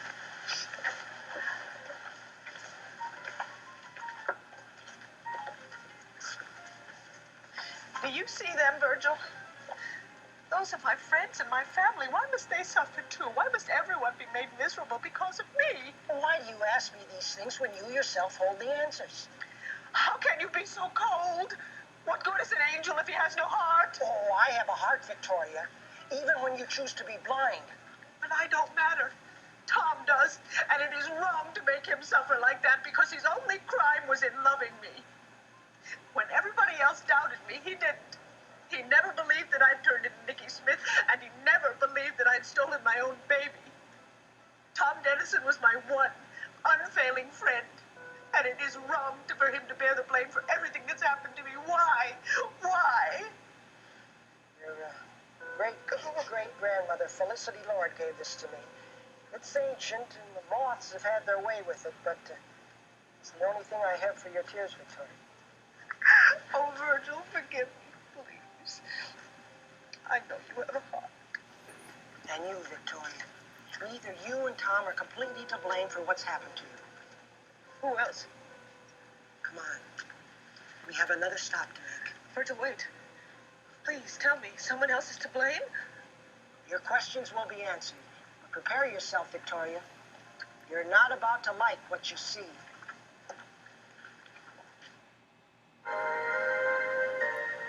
You know this place, I hope. Home. This is my home. This is my furniture. Clinton, I picked it all out together. Do you see the stain on the rug there, Virgil? Kevin spilled grape juice and we never did get it out. Oh, the many happy hours we spent in this wonderful room. The Christmas mornings, the birthday parties. Yes. But even more so, I remember all the quiet times. Oh, the children putting together a jigsaw puzzle on the floor, and Clint was reading something for the paper, and I was pretending to read a book. But really, I was watching them. Thank you, Virgil. And thank you for showing me this room. At least I know one thing hasn't changed. Are you sure? Hey, I don't want it to be with us anyway. Shh, Kevin, don't. Kevin, Joey, oh, are you real? Let me hold you and touch you. They are. You're not. But they're my children. Virgil, please let them know that I'm alive. I know what I have to do. Watch. This is not her house. She doesn't belong here. Be quiet. She'll hear you, so we'll let her. Why do we have to be so nice to her anyway?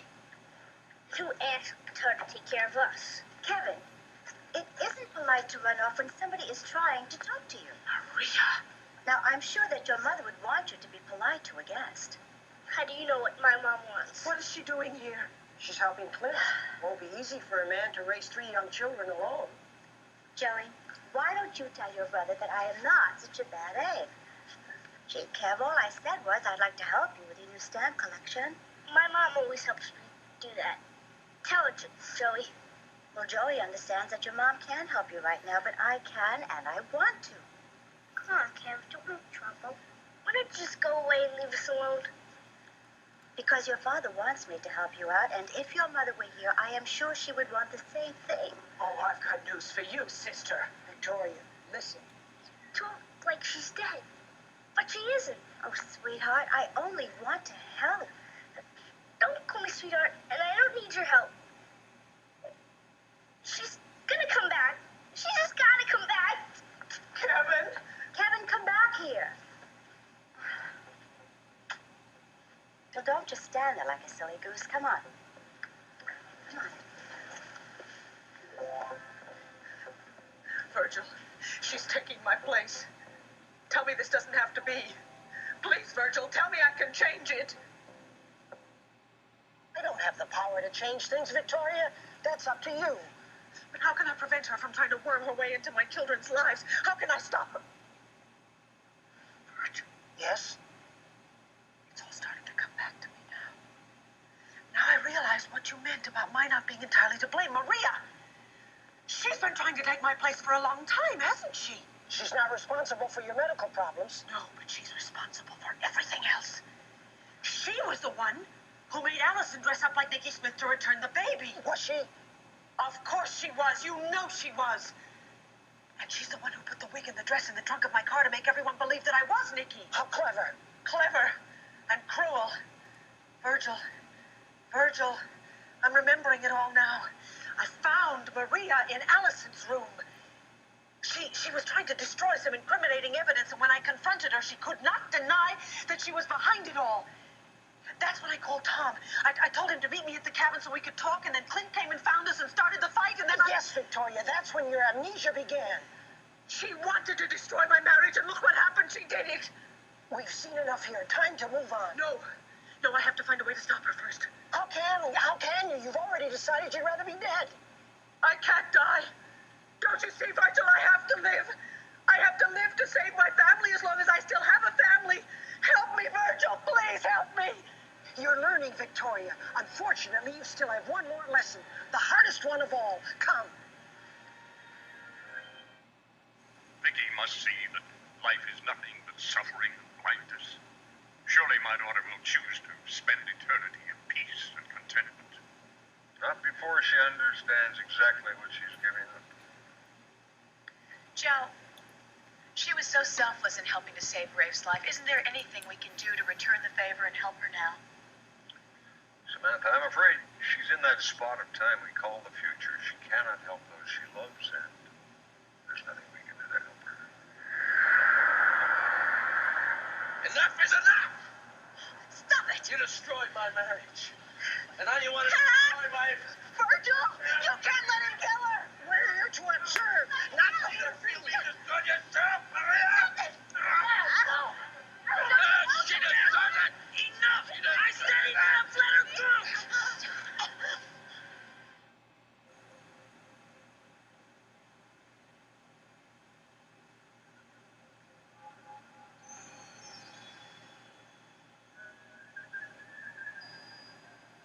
Everything looks so familiar, but at the same time strange. If I didn't know better, I'd say we were in Ace's living room. That's where we are exactly. But most of the furnishings are so different. I mean, it's not Ace's taste at all. That's because Asa doesn't live here anymore. We're in the future. The future?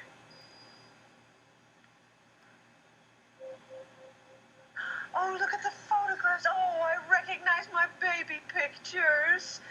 Look, Virgil, that's Kevin and Joey. And that's my Jessica. Oh, these young men. Who are they, Virgil?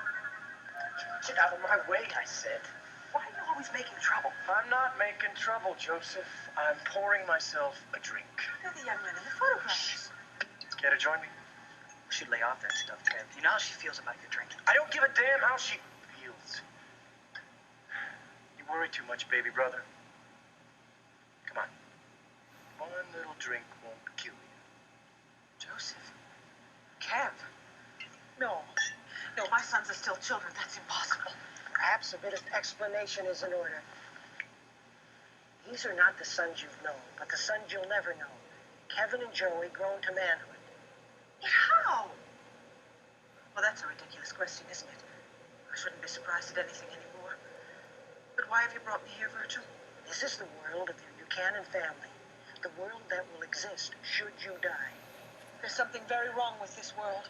Why are we in Asa's house? Landfair was always our home. Toast to our dear, beloved grandpa. Don't, Kev. It's a sin to mock the dead. Asa's dead. The old buffalo had a tough hide in life. I guess he can take it now he's gone. To your legacy, Gramps. 10 wives, $5 billion, and one wonderful, happy family. We never moved into his old house. Landfair was our home. Don't tell me. Tell the wicked witch. She was the one that felt Landfair wasn't grand enough. Shh. Come on, she'll hear you. Who cares if she hears? She may be able to lead dear old Dad around by the ring in his nose. Not me. So she did it. She got what she wanted. You're real brave behind her back, but when she says jump, you jump right along with the rest of us. The hell I do? Well, you're going to the party tonight, aren't you? Who says? She says. We all have to go, and that includes you. I got news for you, baby brother. I'm not going to be paraded around on her arm like the dutiful son.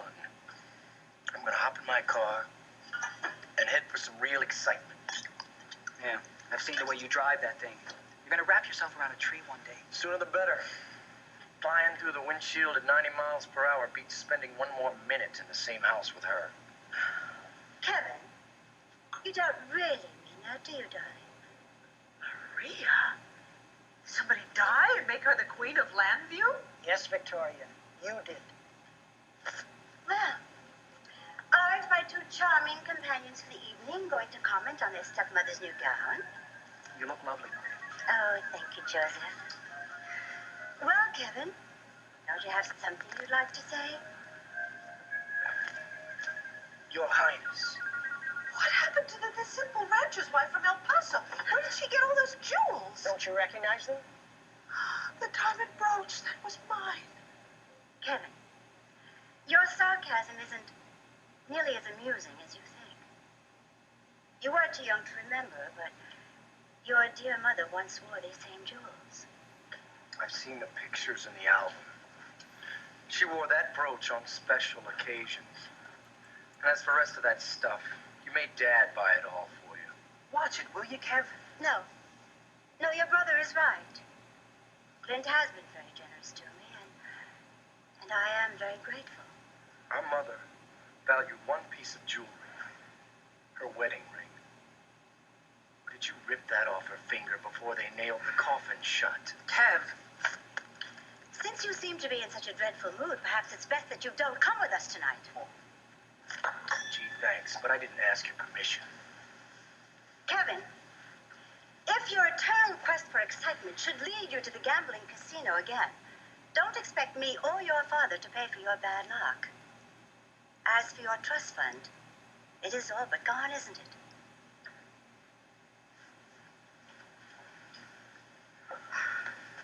Virgil, what happened to my sons? Kevin was always so loving. Now he drinks and he gambles. And Joey was always sensitive but so strong. Now he seems to be afraid of his own shadow. Maybe I should go after him. Oh, don't bother, Joseph. He'll only find another excuse to waste his life away. Frankly, the sooner he moves out and destroys himself privately, the better it'll be for all of us. You are a witch. Kevin is right. I won't let you destroy my family. You can't intervene. Remember, you're dead. I wish you wouldn't talk about him that way, Maria. No matter how bad he is, he's still my brother. Oh, Joseph, you are such a dear, sweet, sensitive young man. Joseph, you'll be on my arm tonight like a corsage. And when the Buchanan family enters Countess Dorian's party, every eye in the room will just go green with envy. Virgil, you have to do something to stop her. You haven't seen the rest of your family yet. Oh, she's a vision. Who is she? Jessica. My baby. Oh, Jessica, don't you look enchanting? Joseph, your sister is a princess, isn't she? A fairy tale princess dressed for the ball. All you need is a pumpkin and a fairy godmother. Mother, please. You know it embarrasses you when you go on like that. Mother? I'm sorry, baby. Baby? I just can't help it. Every time I think of you, I say, there goes my Jessica. And she's going to show everybody what a real lady looks like. I still like you better in the blue dress Dad brought back from Arizona, Jess. Thanks, Joey. So do I. That dreadful thing. Joseph, we can do without your opinions on high fashion. Now go around and tell Octavio to bring the silver cloud around and tell him if he scrapes the paint one more time, I will have his head. Now, come over here and let me have a good look at you. Oh, Virgil, she's more beautiful than I ever dreamed she would be.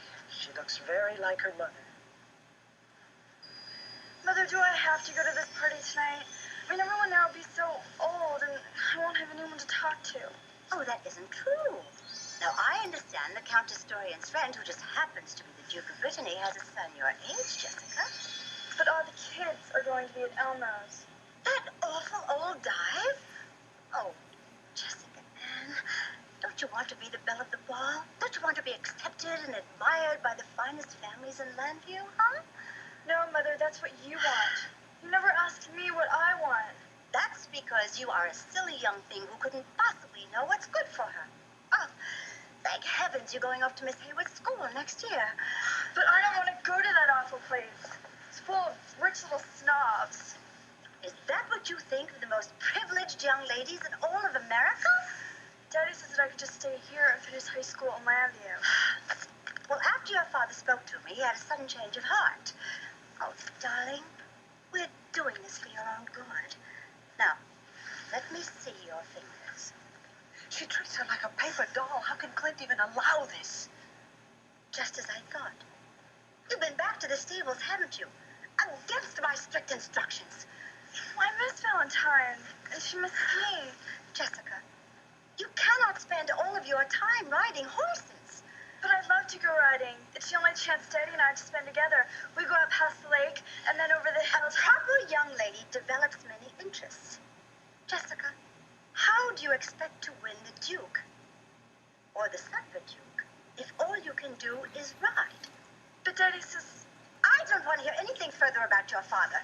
And where is he anyway? Doesn't he realize how important this evening is to you? That old fool. Don't call him that. He is not a fool.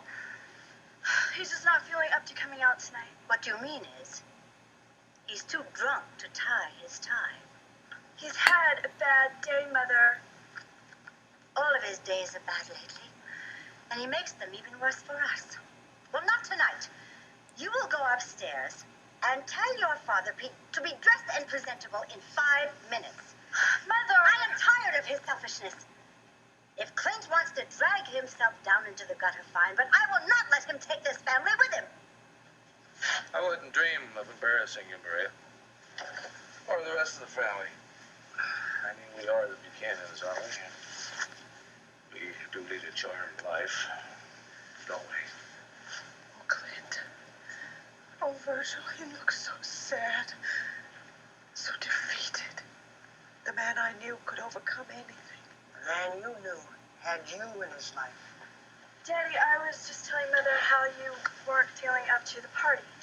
And I was just telling her... I heard you. Even old Heron could have heard you, Maria, and he's deaf as a stone. Please, don't start fighting again. We're not going to fight, sweetheart. There's nothing to fight about. Now, your brother is waiting to take you to that party. So you don't want to keep him waiting. Are you sure you'll be all right? Oh, you know me. I'm tough as an old boot. And you, little lady, are the only lovely thing left in this tired old life. God, I thought you preferred me in blue jeans. I prefer you in anything you want to wear. And in that dress, and with your hair like that, you are the spitting image of your mama. Thank you. No. Run along, darling. It isn't polite to keep your brother waiting. You take your time, and you have fun. I will, and I won't be late. We'll go riding bright and early. No, you will not. Lay off.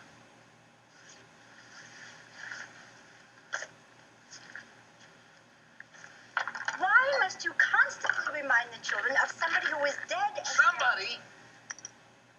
Somebody has a name, Maria. Victoria. And you can try till hell freezes over.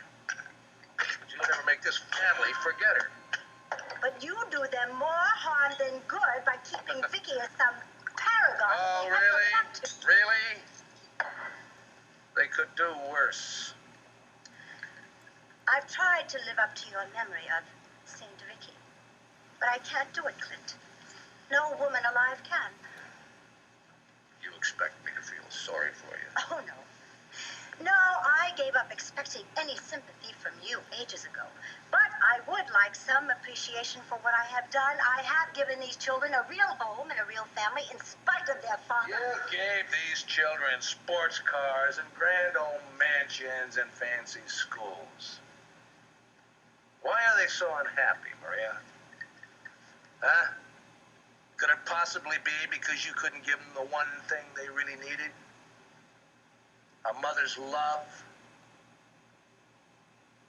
You talk to me of love? What do you give them? A pitiful sight of some broken, bitter, drunken bum.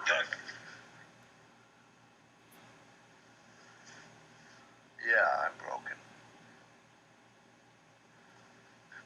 The day Viki died, something broke in me. But that doesn't mean that I have to give up the one last little spark of humanity I have left. The memory of Viki Buchanan. Viki! Viki, Viki, Viki. It's always Viki. I wish I had never heard that name. I wish he never existed. And I wish that I had never tried to fool myself into thinking that you could take her place. I should have let you drink yourself to death because, make no mistake, that is exactly what had happened after Viki died. Better to be dead and drunk than sober and alive and living with you. It was my strength and my will that kept you alive and that kept what is left of this family together. But do I hear so much as a thank you? You want rewards? Careful, Maria. I might give you what you got coming to you. Virgil, stop him. He's not himself. He can do something. But he is himself. The Clint that time and tragedy have created, and we are powerless to change him. No, we have to change him. We have to change everything before it's too late. How dare you threaten me? Go ahead. Go and drink yourself into oblivion. I wash my hands of you. Oh, you think it's gonna be that easy? Huh? Do you think I would just die and let you live on so that you could destroy 3 more precious lives?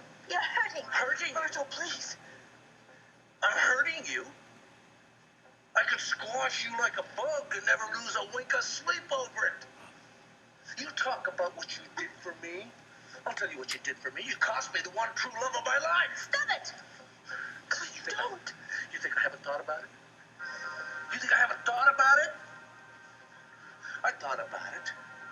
Oh yeah, you wanted to get my wife out of my life, and he did it, didn't you? You got her out of my life, all right, but that wasn't enough, was it? No, you want me to give up the memories of her too. Well, enough is enough. You have destroyed enough for one lifetime, Maria. Enough is enough. Stop it, Joe. Somebody help. Clint, don't. God in heaven, don't. Don't. Jenny, I love you. Don't do this to her. Don't do this to yourself. I can tell you. Come on, let me help you. No. Your father wants to know what kind of a man he's become. Well, you're no kind of a man at all. Mother, please, let me take you up to your room. You're nothing less than a mad dog. She doesn't mean it, Dad. Yes, I do. Virgil, take me away from here. Anywhere, I don't care. Past or present. But please don't make me stay and watch him suffer. He suffered for you, but you refused to see it. Now you must watch him. I'll go to Miss Hayward's school. I'll do whatever you ask. Just please, stop taunting him. Don't give me ultimatums, Jessica. Joseph, I think it's time that we checked into getting some professional help for your father. He just needs a little rest, that's all. He's just a little worn out. He needs professional help, whether he likes it or not. I know what I need. Joey, your stepmother has a party to go to. Make sure she's not late, son. Yes, sir. Whatever you say. Oh, yes. Oh, yes, I am going. But I tell you this now, Clint. Your days are numbered around here. Jessica Ann, you're coming with us.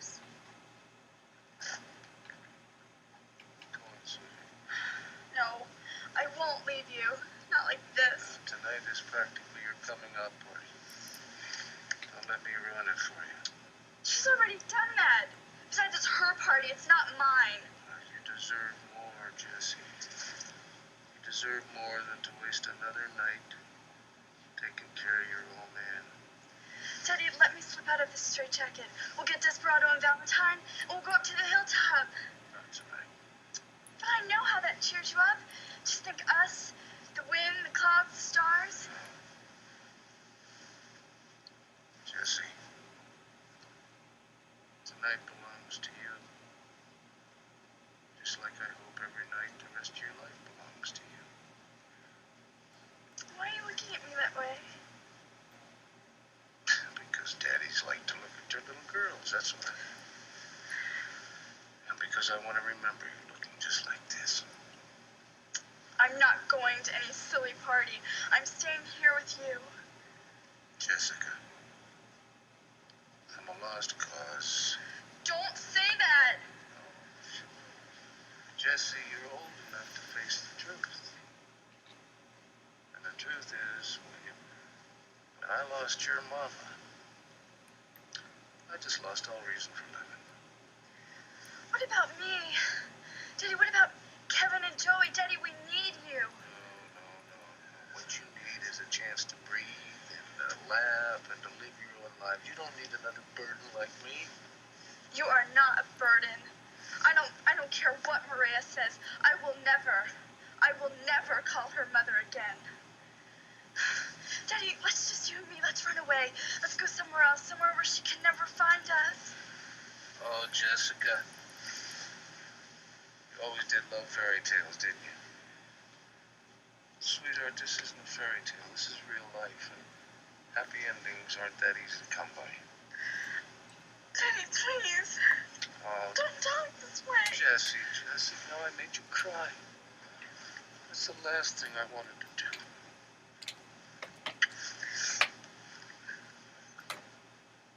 Go to that party. You have the time of your life. No. For me. And when you're dancing, and people are smiling and saying, my goodness, that's a beautiful young lady. Why not be smiling right along with them? No. It makes you happy. It will. It'll make me very happy. Very happy. Now you go on. Daddy, I love you so much. Jessica. Quickly now.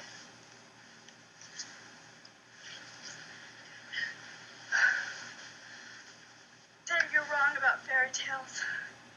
Happy endings are real.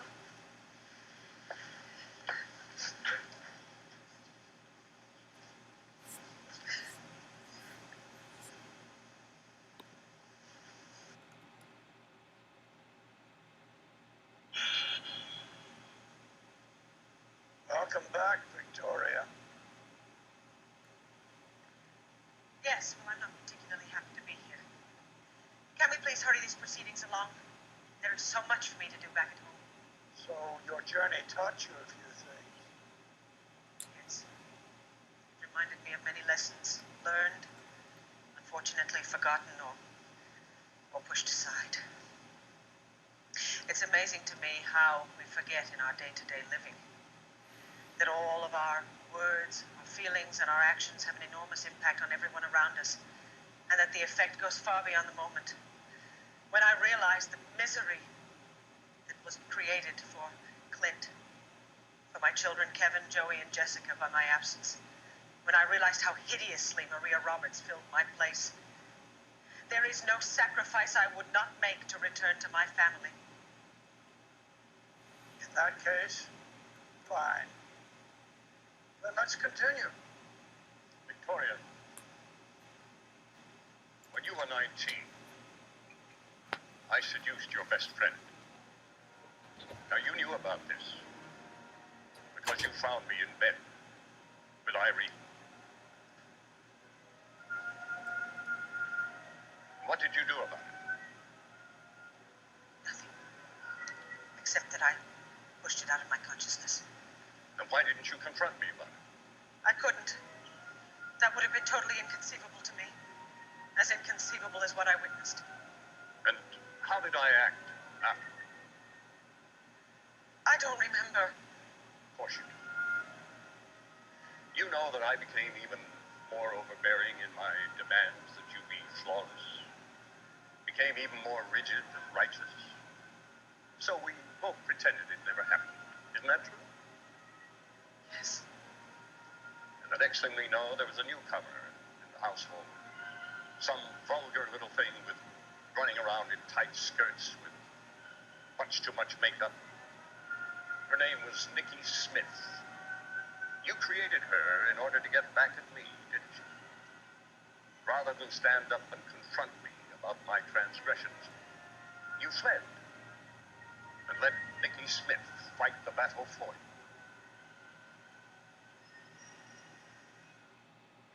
You hated me so much. You sent Nikki Smith out to taunt me, to humiliate me.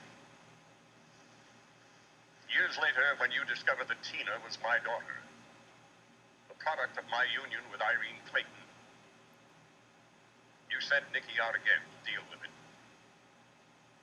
Are you going to lie one more time and say you didn't hate me even then? I cannot hate my father. Hate is a terrible emotion. As is disappointment. As is the realization that people can be complex beings, including fathers. Speak, Victoria! I did not rear you to be a coward. I reared you to fight for right. To move against wrong. How dare you? How dare you? You were my ideal. And you were disgusting. You lusted after my friend. You got her pregnant, you sent her away, you kept the whole thing a secret. I'm surprised that I was only driven into Nikki Smith instead of succumbing to total madness. You built a world made out of glass, and then you shattered it, and you still expected me to believe in what you had broken. You were the adult. You were the one responsible for putting my world back together again, for explaining it to me, for making a reason for it. I didn't flee reality, Father. I fled the fantasy that you created.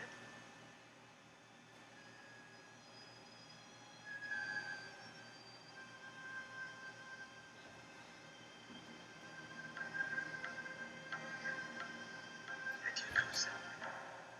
I love you. In spite of it all, I still love you so much. Oh, that's my Victoria. Okay. I'm on a roll. What's next? I am ready for whatever you want to throw at me.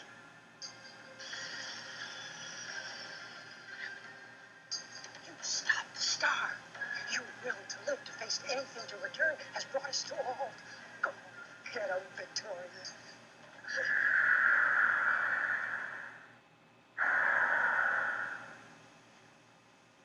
Ready to face me, Viki? You ready to tell me why you treated Tina so badly? Now, wait a minute.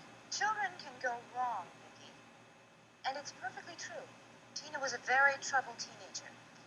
But when she became too much trouble, you just let her drift. Away from you. Away from your influence. She was old enough to do as she pleased, and she chose to leave Landview. And you didn't do anything to stop her, did you? You didn't even keep in touch with her. And even though you swore to me that you would always look after her. But Irene, at that time, with everything that was going on and everything that I was involved in, she was simply too much of a burden. And when you get right down to it, the minute she decided to move away, you were very glad. Yes, all right. Yes. Yes, I was glad when she moved away. I did worry about her. But I didn't really think that my influence meant that much to her.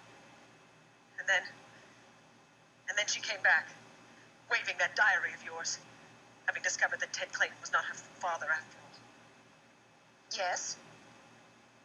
Well, I certainly never expected her search for a father to end up in finding a secret room that was built by my father. I never expected him to be her father. But you knew that Victor and I had been to bed together. I never imagined you produced a child. And when you found out, you punished Tina for it. The sins of the parents shall be visited upon the child. I did not punish her. I protected myself from her.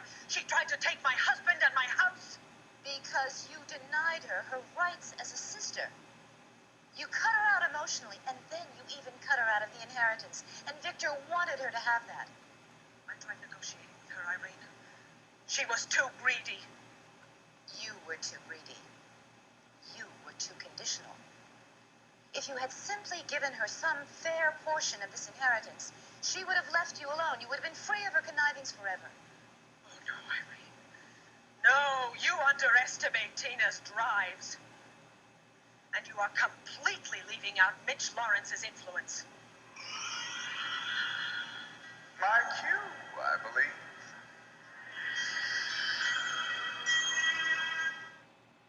Enough bull, Viki.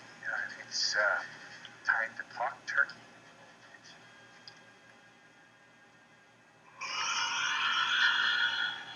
This is the part of the hearing I want to see.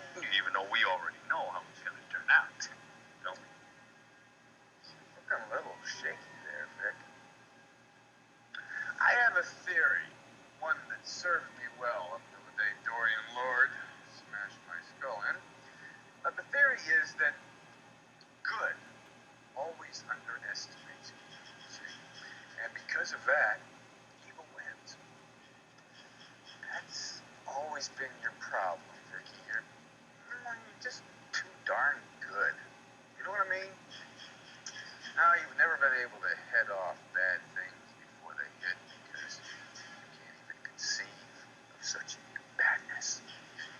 Very few people in this universe could conceive of you, Mitch Lawrence. Oh, we're not talking that bad at the moment. No, we're just talking a little bitty bad. It's like your daddy's lust for your friend. That has been resolved. Not quite. You see, in your goodness, you couldn't picture your daddy, well, as Tina's daddy, that opened the door for a lot of evil. You. Now, really, though, Tina was basically a pretty nice kid. Greedy, sure. Greedy plus needy. Ooh, lethal combination. Now, with a little love, a little money, Tina would have been a pussycat, burn in front of a fire for the rest of her life. But instead, you gave her neither. So she was ripe for me. And frankly, honey, with you, falling apart all over the place, and Nikki popping out, well, what could a poor boy do but take advantage of that situation? How can you discuss this so lightly? Again, why you'll never understand me, or anyone like me. Why would I want to? So you'd have the power to stop me. You're still hiding from the truth. You're afraid of it. And that is why. I'm going to the end. He's confusing the issue on purpose. What does he have to do with my return to life anyway, with my family and my children who need me? Your children? You couldn't even protect your baby from Allison Parkins. What a goody who thought she could inhabit the spider's web without getting bit. Tell me, who was the first person you thought of when Jessica was taken? You, of course, but you were dead. So what? You had the answer. You had it right away. I'd take the baby out of its bassinet, right? But once again, the truth eluded. Because I could not conceive of anyone so evil, so wicked as to arrange to steal a baby. And make it look like Nikki was the culprit. Brilliant or what? You did that out of pure maliciousness, with no purpose in mind. It was all for you. I'd do it again. You've learned nothing. You've learned absolutely nothing. You are still taking immense pleasure in your warped thinking and your evil ways. Yeah. But while you're standing there feeling superior, still afraid of me, Viki. I can see it.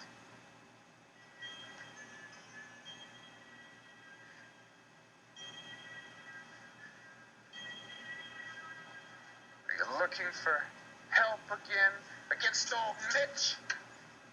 Insanity I'm seeking, not help. There seems to be no defeat for you even in death.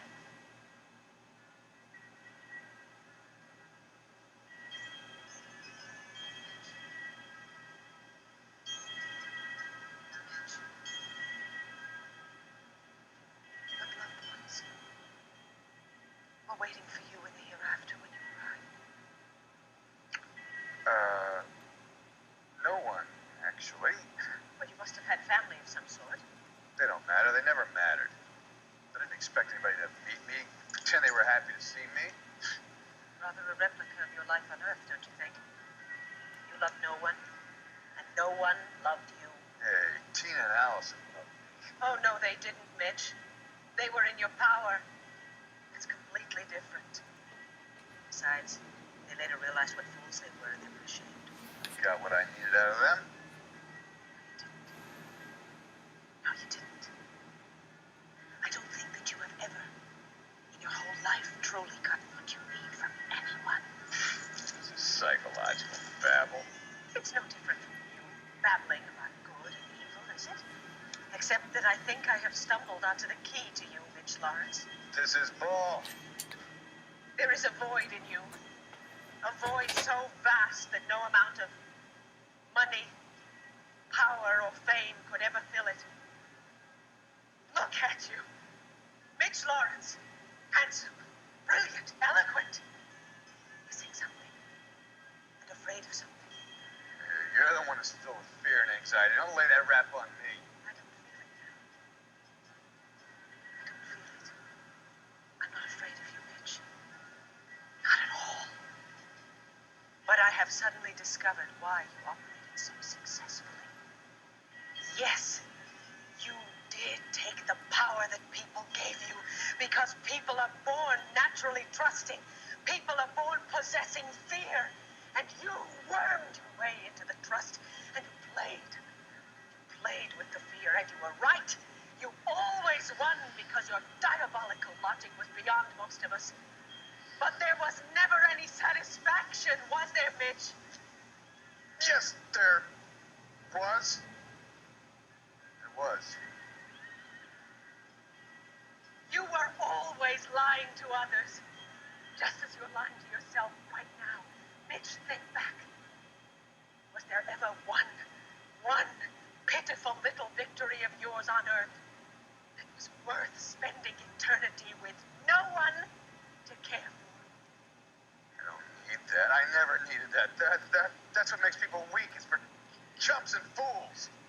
You have no power, Mitch Lawrence. But I will resume my life on Earth if I'm given the chance. With a new power. With the power of love and of trust. And the knowledge that they can defeat your kind. And they always will.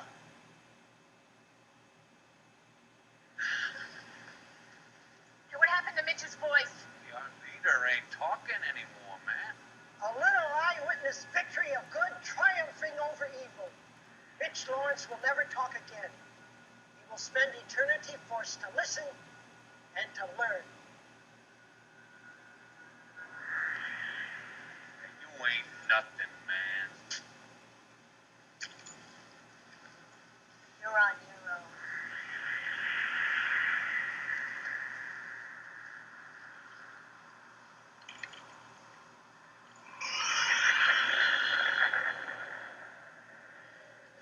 Virgil! Is that it? There can't possibly be another test for me. That's what you think, kiddo. You're not getting out of here until we meet. Face to identical face.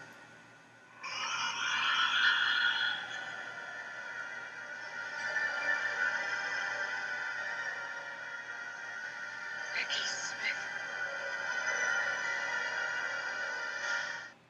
Is that really Nikki Smith? It sure is, son. Captain, this time you've gone too far. I never did anything on Earth to deserve this.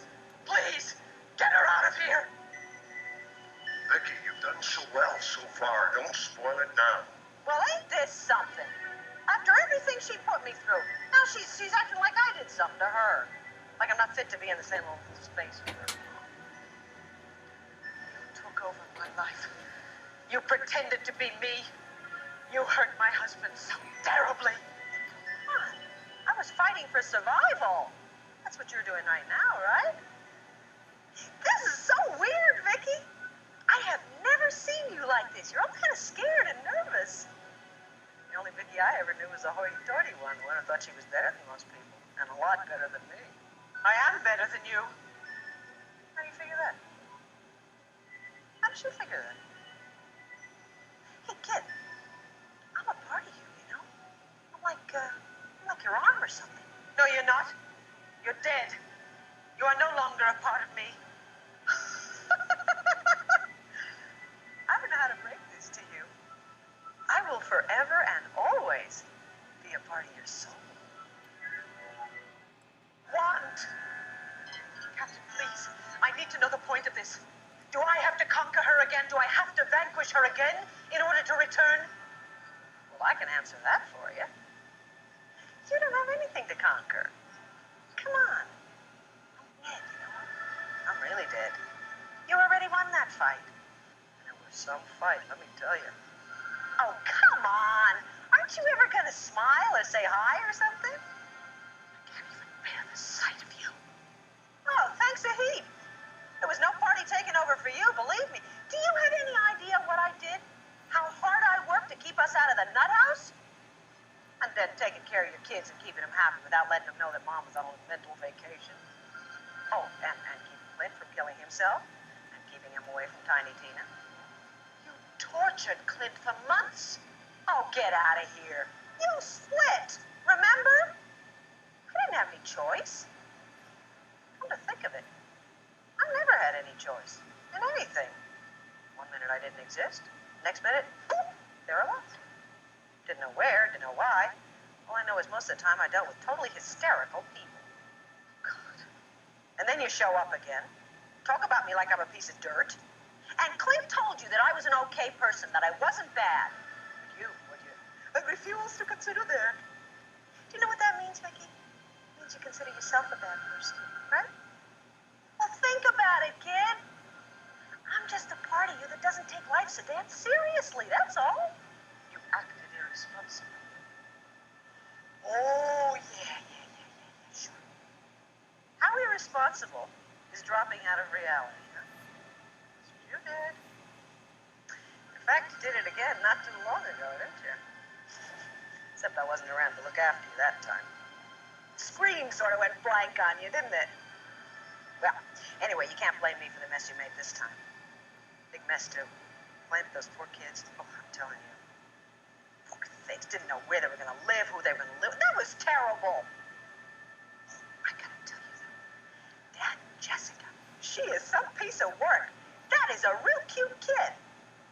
You know, I kind of consider myself to be, what's a good word for that? Her godmother. You know, being that she was conceived the night that I died. That was an awful night. Hey, Verge, you ever tell her how you brought me up here? Kicking and screaming, crying and carrying. I put on some show. So you really did love life?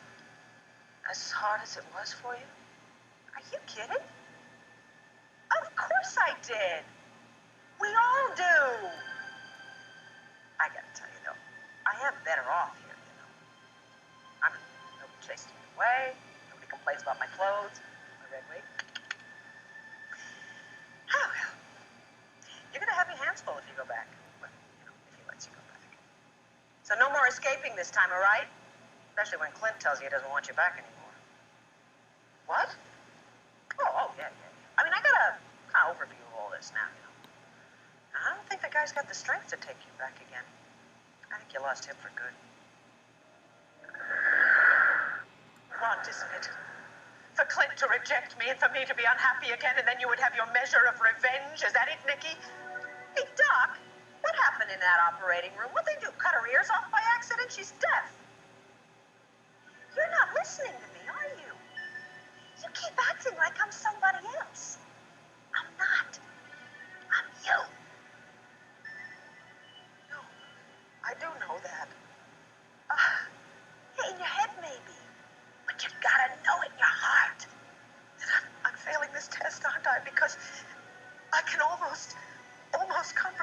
supposed to feel and say, but not quite. Okay. Trust me. Not that hard. Even a dummy like me could understand. Please tell me. Hey, now that's progress. Do you know that that is the very first time in your whole life that you ever talked to me, except to tell me get lost, in a nice way? I mean, you weren't angry, you weren't arrogant, you were just kind of normal. That's great. Captain, okay if I give her a little hint? Listen up. I'm yours. I'm you. It took a lot of hard work on your part, and a lot of emotional labor pains. You made me. You gave birth to me. You created me to get you through some really rough spots in your life. And then when you didn't need me anymore, you murdered me. Well, that's okay. I lived, see?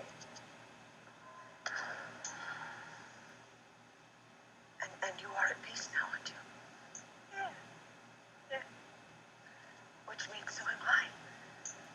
More so than I ever realized. And all those problems back on Earth, I can get through them without you, can't I? Sure you can. You know, you never really needed me. I guess that's probably why I wasn't around very much. And my amnesia, that was a medical problem. I know that now. The aneurysm was there, and the blank was welcome, but I didn't really need it, did I? I could get through it without it, couldn't I? Yeah. Yeah, sure you could. You know, you got through an awful lot without me popping up to help. But you did help me. I survived some horrid times because of you. And as much as you messed me up, you held me up too. Yeah, I did. Ah, you'll be all right now. Viki, I don't believe I've ever said thank you.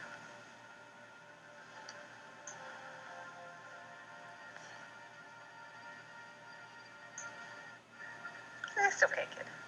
Oh, don't mention it.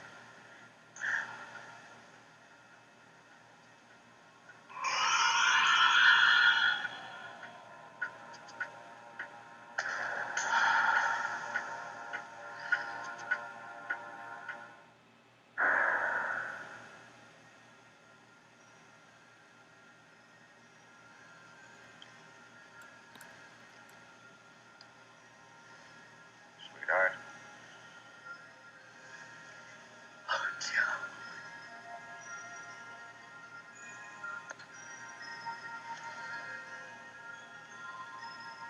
Well, Captain, surely you've witnessed enough evidence to make your decision now.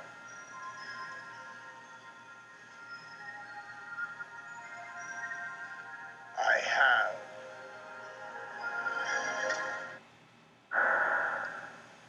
Thank you, my darling. You have been so strong for so long, but I can feel my own strength now.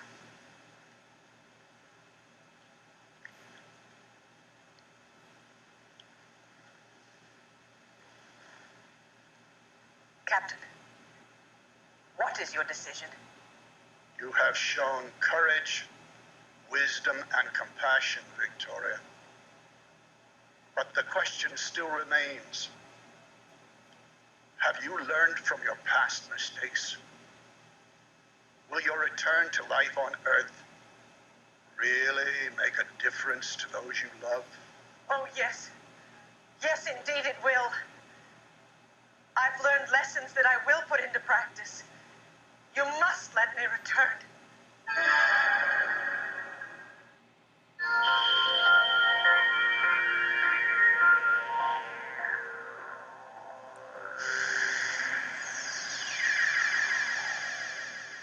I believe you, Victoria.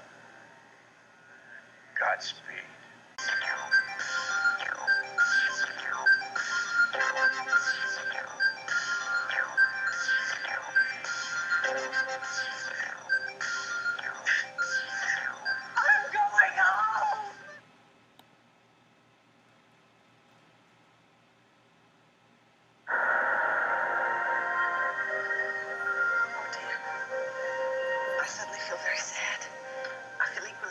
because I do happy.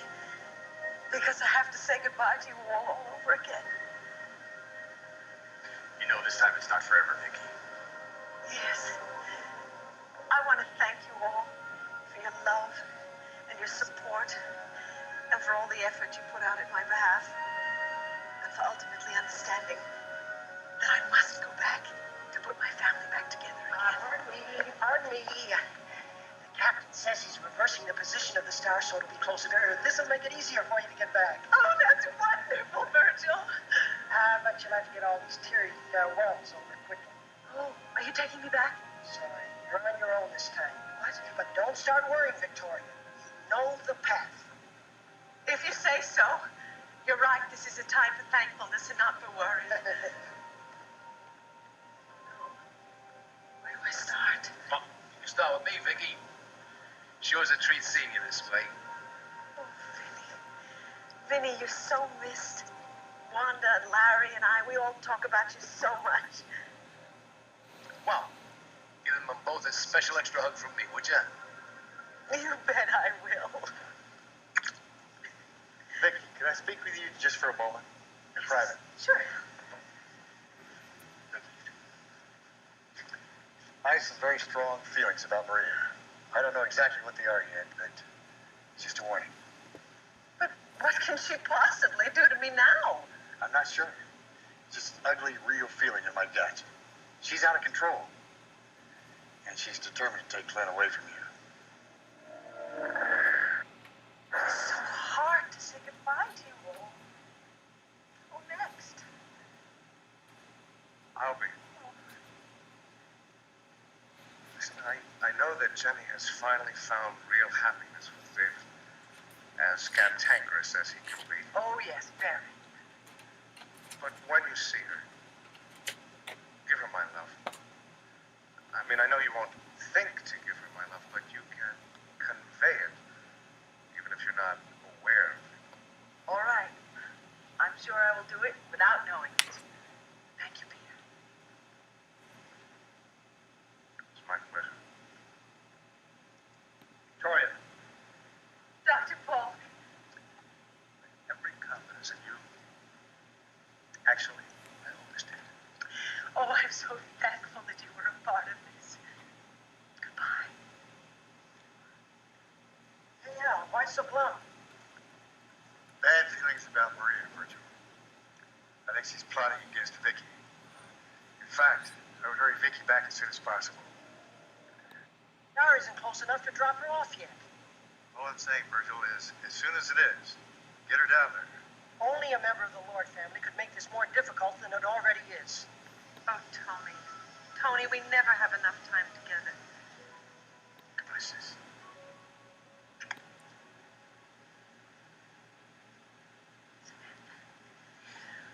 I promise you I'm going to keep a really good watch over Sammy and Rafe. I know you will. And thank you for being so brave and so loving.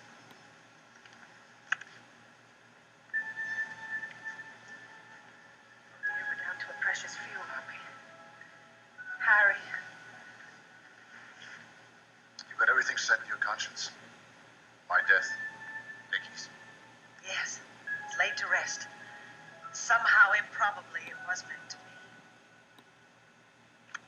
Victoria, moving right along. I was just thinking how peaceful I feel. If only I could carry that back with me. Irene, I don't know where to start. I wish I could make up for my mistakes with Tina. I wish I could see her and put my arms around her. I wish I could give her a big check. I really do wish I'd had the chance to see her up here. I don't understand where she is. Well, she'll turn up sooner or later. Yes, well, thank you for being such a good friend. You're the best. You always were. Oh, dear. I'm starting to feel so sad. No more time for weeping and moaning. Oh, really, Virgil? You are as impatient about my return to Earth as you were about my departure. Well, but who knows what's waiting for you on Earth?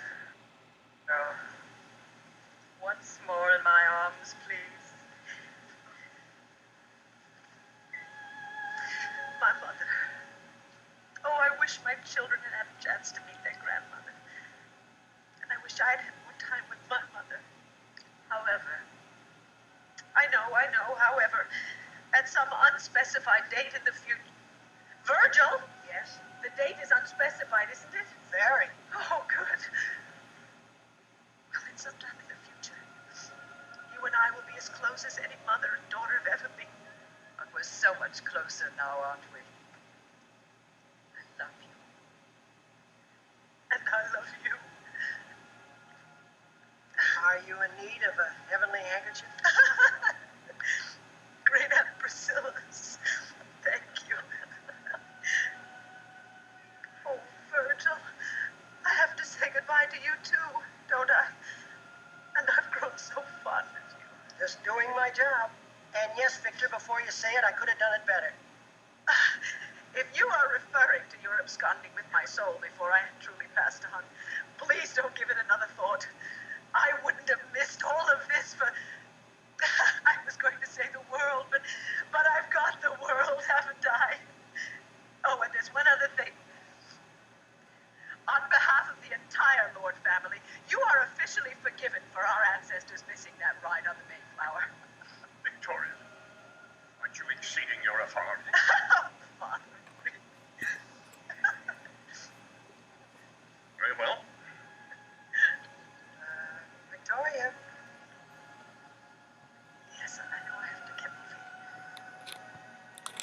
No, I can't do this. How do I say goodbye to the two most important men in my life? Well, according to Virgil, if you don't do it, we'll be with you forever after all. Now, you be very strong.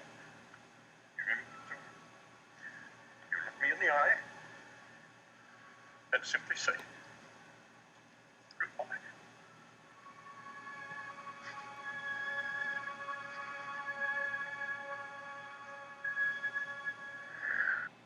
Mother, you're crying. Oh, nonsense. I don't shed tears. Must be a little stardust then. Yes. I'm sure that's it for certain. Now then, you must give massive hugs to Kevin, Joey, and Jessica. And be careful of Jessie. She's so small.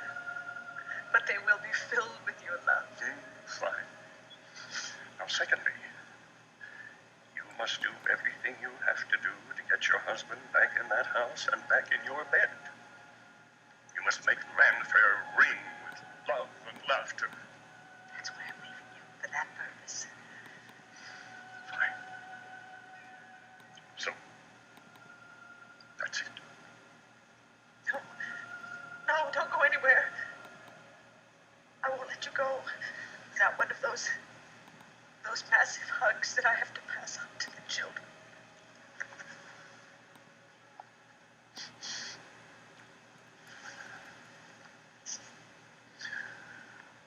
I don't know which I'm feeling most, love or pride. My heart is so full of both of them. Oh, Father, thank you. Down to one to go. Virgil, get lost. But that's the part I wanted to see most. The star is very near the jumping off point. Now, please, before anything else happens, and we all know how that occurs with things I'm associated with. All right.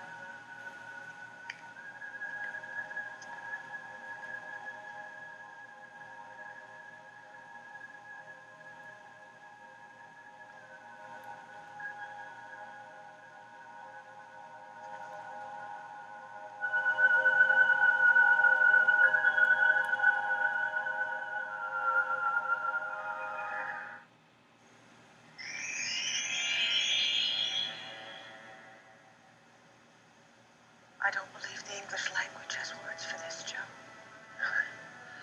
Yes, I know what you mean, sweetheart. But we don't really need words, do we? We do need some. I have to thank you for standing up for me, for allowing me the choice, and for urging me to return. Well, I wouldn't be much of a husband if I hadn't. Don't make light of this, Joe.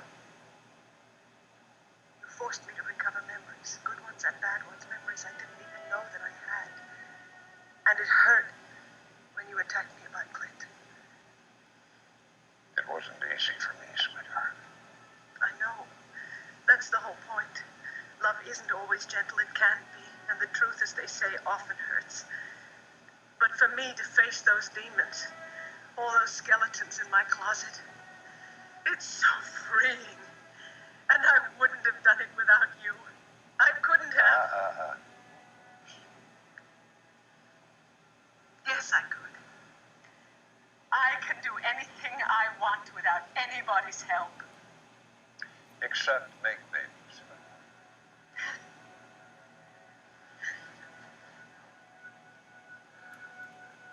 Viki, I love my brother. I will be as gentle as I can with Tom. Thank you.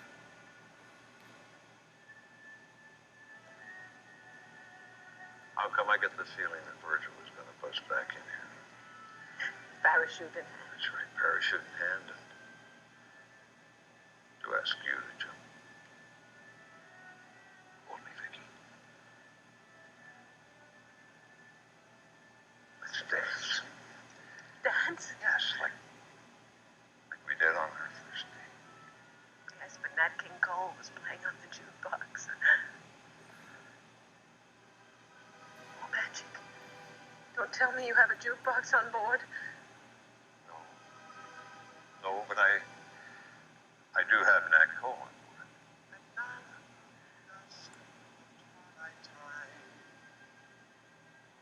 Steals across the meadows of my heart.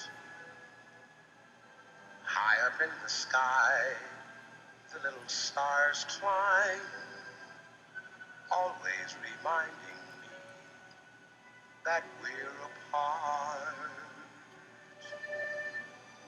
You wandered